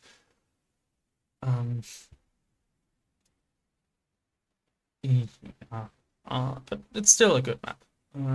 Not peak, but it's great. No, I think I'll put it here. Right next to the other Hinoka chapter. To be confusing. Nope. Yeah. This is part of the very great early game of Fates, and this one's good. Not just good, it's great. Again. Because of the way it pressures you with those kind of enemies coming at you. But just in comparison to some other late game chapters, it doesn't hold up that well. Chapter 25. I don't know how to feel about this one. So this is actually a chapter that's gonna murder you if you don't know it's coming. This you can often pull up resources together to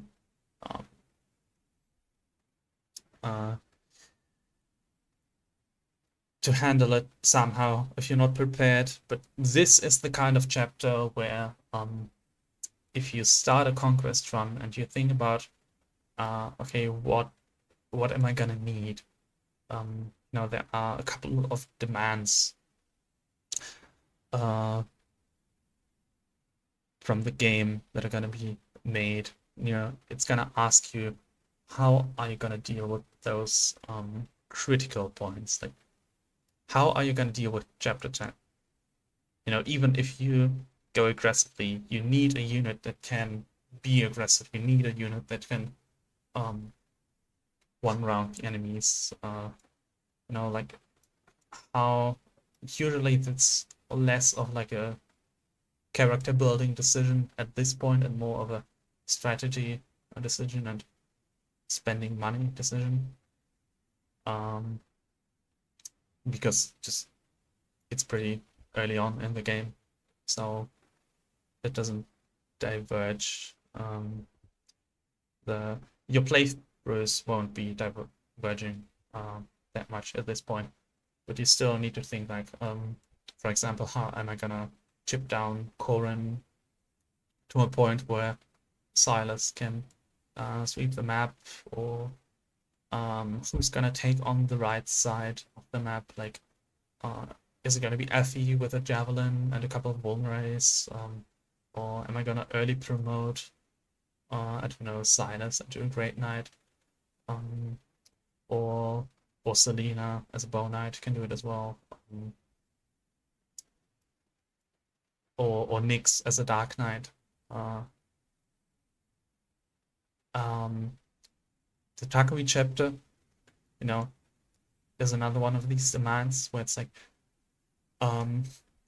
you need to pick one unit and think about, okay, how is this unit gonna reach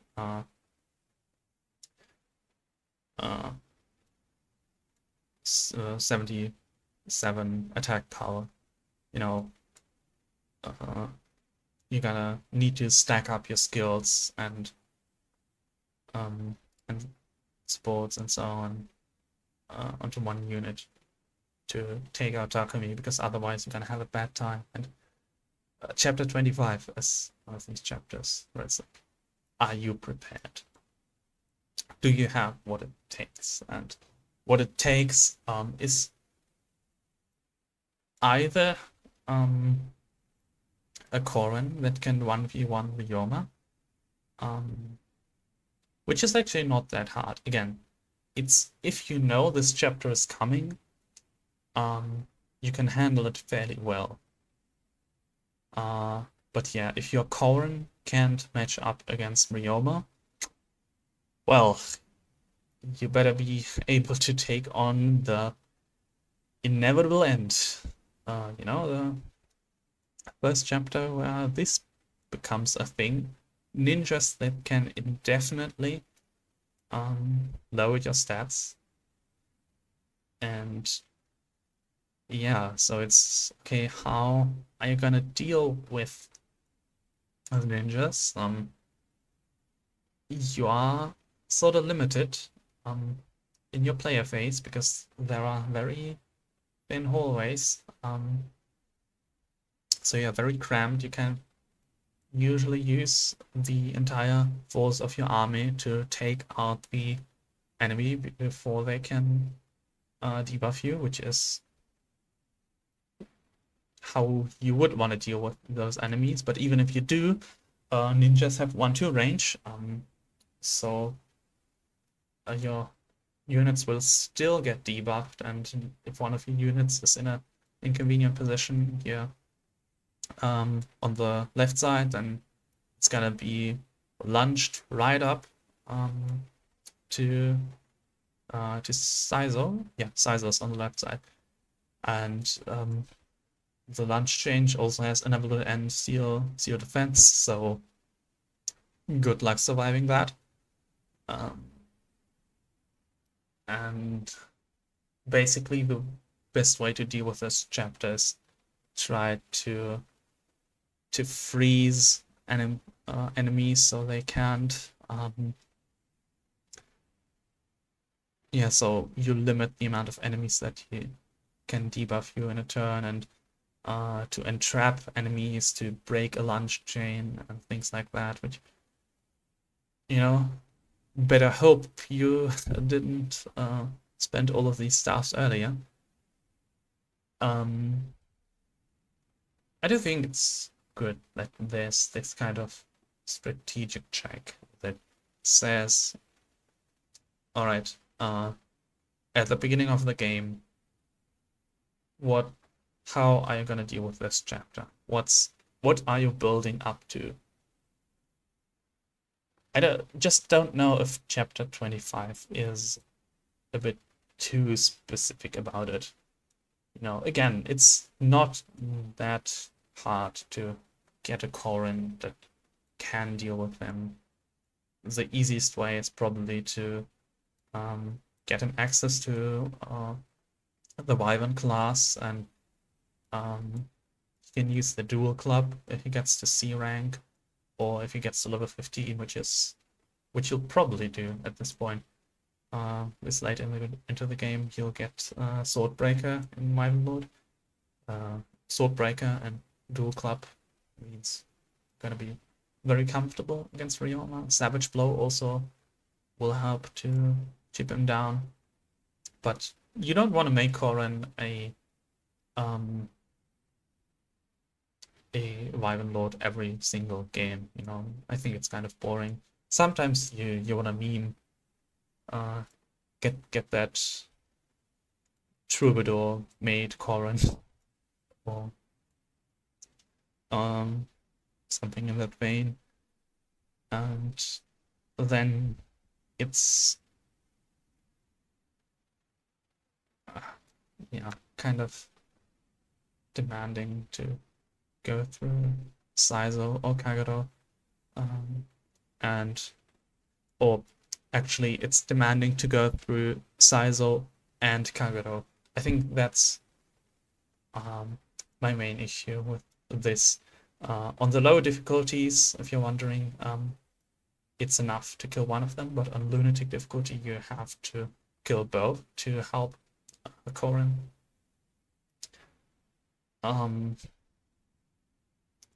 and I think that's a bit much.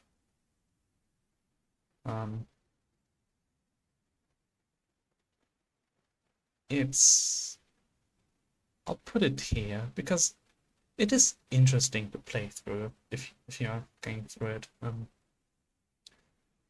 Trying to maximize your resources, and if chapter 23 is like the power fantasy chapter, where it's like, oh, you want to use your awesome units? Well, here's a wall, try to break it. And this is a chapter where it's like, you actually want to have the most OP stuff possible. If you want to do it the non 1v1 way. So I don't think it's a bad chapter, but it's in a weird spot because it can vary a lot between playthroughs, how it's gonna play out. So on some playthroughs it's gonna be here in overall great chapter, and in some maps it's just delete this. Chapter 26. This is the end game. You know, those 2 chapters down here, they don't matter. This is the true final chapter of Conquest. The culmination of your run. Everything you're building up to. And, you know, it's great. Got several rooms. Each of those rooms has powerful enemies. You know, you got brave weapons, effective weapons, staves that actually matter, which is not something every chapter can do. You know, some people I think are very annoyed by the existence of Staff Savant, but I think it adds a good level of challenge where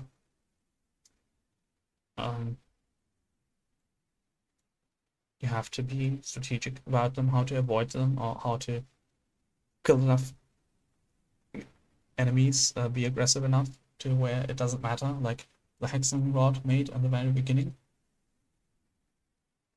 Makes it so that you can't just curl up at the entrance and let the heroes run to you, because it's gonna triple some of your units heavily. So instead you want to kill the mate, but if you kill the mate, that unit is gonna be in the midst of a billion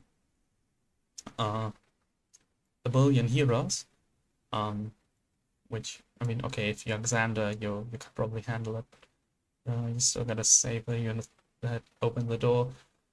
So I'm gonna think about, okay, can I kill them all or almost all in one turn and then move into the next room. You know, it differs from playthrough to playthrough. Yago is a constant presence on this map. It's very nice that Yago's predictable.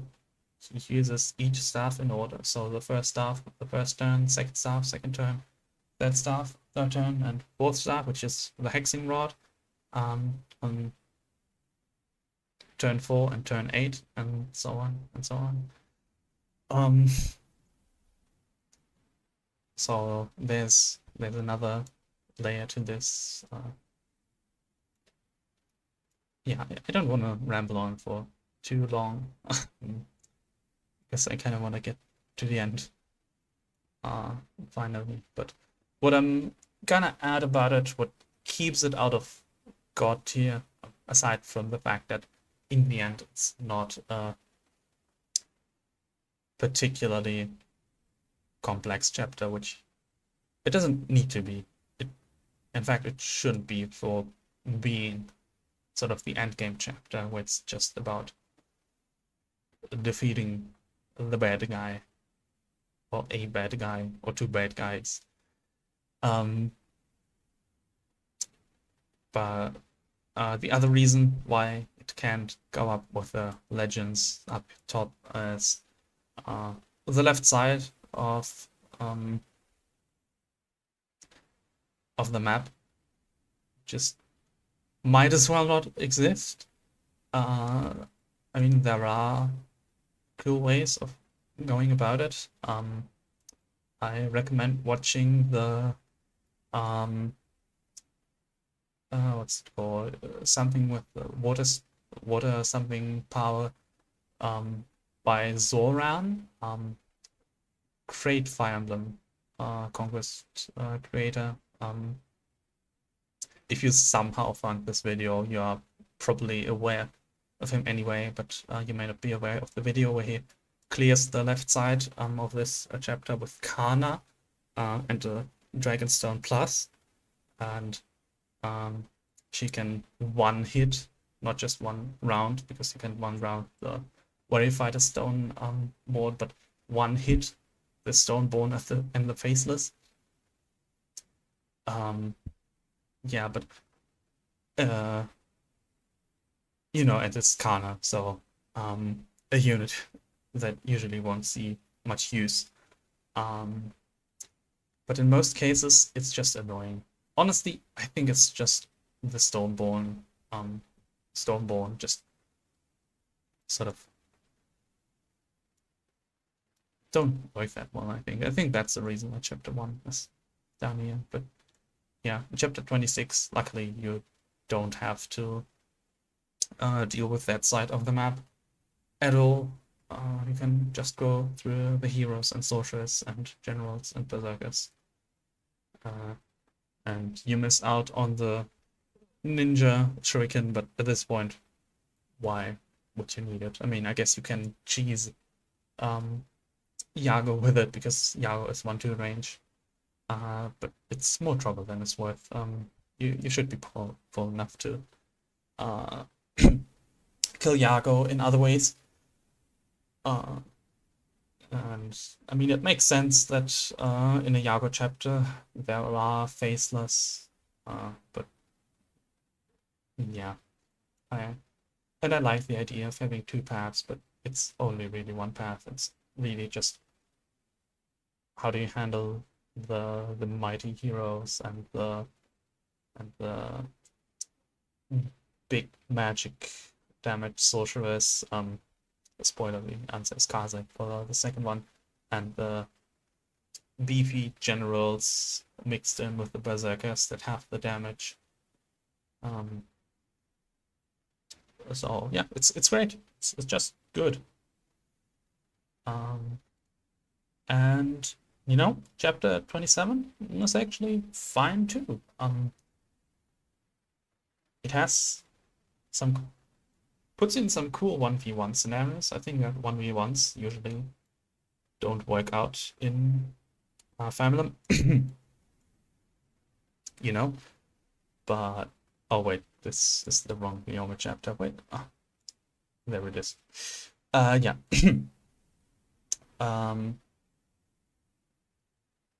But this is, you know, you have 6 enemies,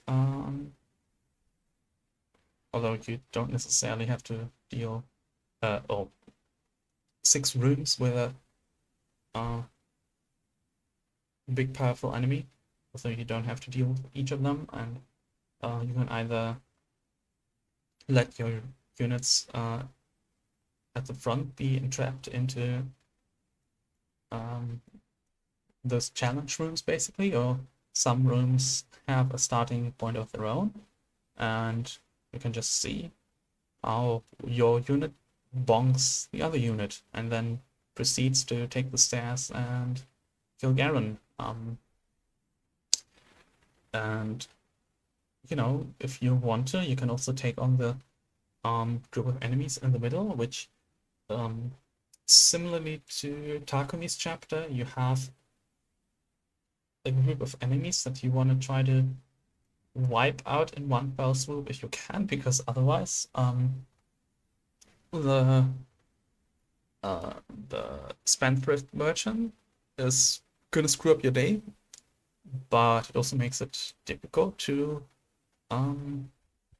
take them out in one fell swoop because um, you get the counter magic and the counter um, uh, lances and verified as well. So I think I verified it. I usually tend to ignore this the part in the middle though, because usually what you can do is you can take out the enemies in the challenge rooms and then you can wait until the middle enemy group approaches you and you can take the stairs and take out Garen. And I um, don't really wanna at this point in the game I don't wanna take out more enemies than I have to because I already played the greatest chapter.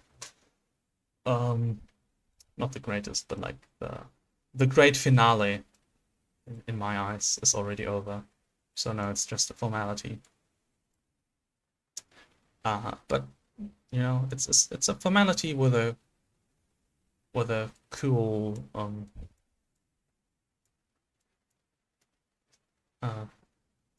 cool. It's not really a twist. That's why I'm thinking that much. But it's cool. Not great. Luckily, it only lasts 2 minutes. Because yeah, like in Birthright or Revelations, you can save for the final chapter, which this one, yeah.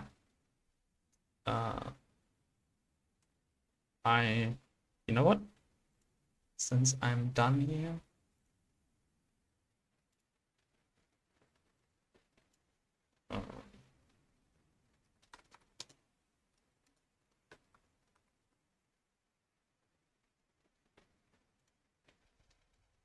you can't read that.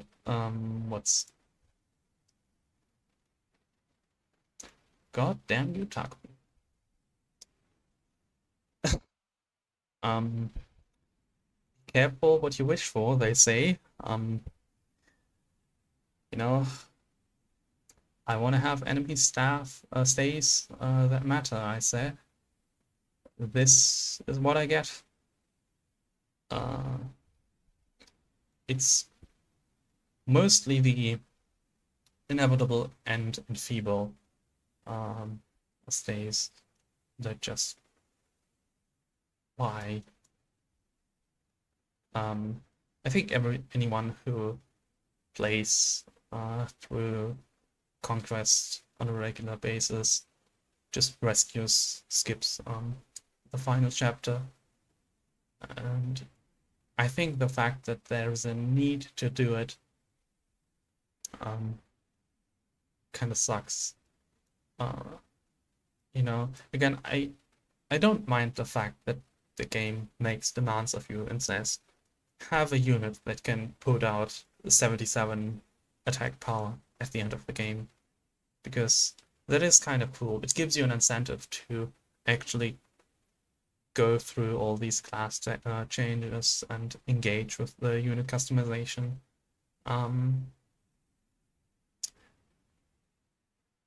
But the thing that annoys me is that if you do choose to go that route, it means that you can't use half of your rescues that you get in the game. So, you don't get the flexibility of using that staff, and as a result, there are a lot less interesting things you can use those rescue charges for. Like you can maybe use one to assassinate one of the Basaras in not this Takumi chapter. This Takumi chapter in chapter 23. or assassinate the maid in chapter 26. But yeah, the game pretends like it gives you 4 charges, but it only gives you 2 because unless you want to deal with that hell of the chapter, um, it, you have to reserve those rescues, and you also have to build or capture a very niche unit. You know, you have to capture uh, a pass Sky Knight with although actually you don't need pass. No, that I remember for that chapter. You can also have lunge, someone lunge the enemies that block your way. Then if you have enough movement, but, but yeah, it's mainly about the rescue saves that the game pretends to give to you. And again, I'm grateful that the cheese exists, but whereas this cheese takes you a master seal or a heart seal, and this cheese actually just it doesn't take anything at all. You just deploy a unit that you're given in the previous chapter, and you're good to go. See the descending order of the maps that need cheese. Cost, no, no cost, very small cost, and this one, I hate it. This is like the only gameplay part of Conquest I really dislike. Which is why it gets its own tier. But you know, hard to make a perfect game. Conquest is basically perfect with all these chapters, which is why I decided to make a video gushing over its quality. Made it all the way through. I hope you liked it. I hope that you were able to bear the audio quality. I'm not sure how it'll end up, but I'm not gonna re-record this. But yeah, I have the mic I have literally cost $10, and I bought it like 8 years ago, or maybe even more than that. And also I have no editing skills, but which is why I chose to make this sort of low effort content to start with. As for the future of the channel, who knows? Maybe I'll do a playthrough someday of Fire Emblem Fates. I don't know how to use an emulator yet to do that, and I don't have a capture card, but I'm sure I'll figure something out maybe eventually. I'm probably gonna start using Citra once the servers shut down and you can visit castles for the gems and food items that you need to forge your weapons and use the mess hall. So I'm gonna have to figure out eventually how to do that if I want to edit in all these resources. You know, maybe I'm gonna do some analysis on some units someday. At this point, though, if I am gonna post more videos in the near future, it's probably gonna be a tier list video like this. You know, maybe a unit tier list, although there are probably enough of these on YouTube already.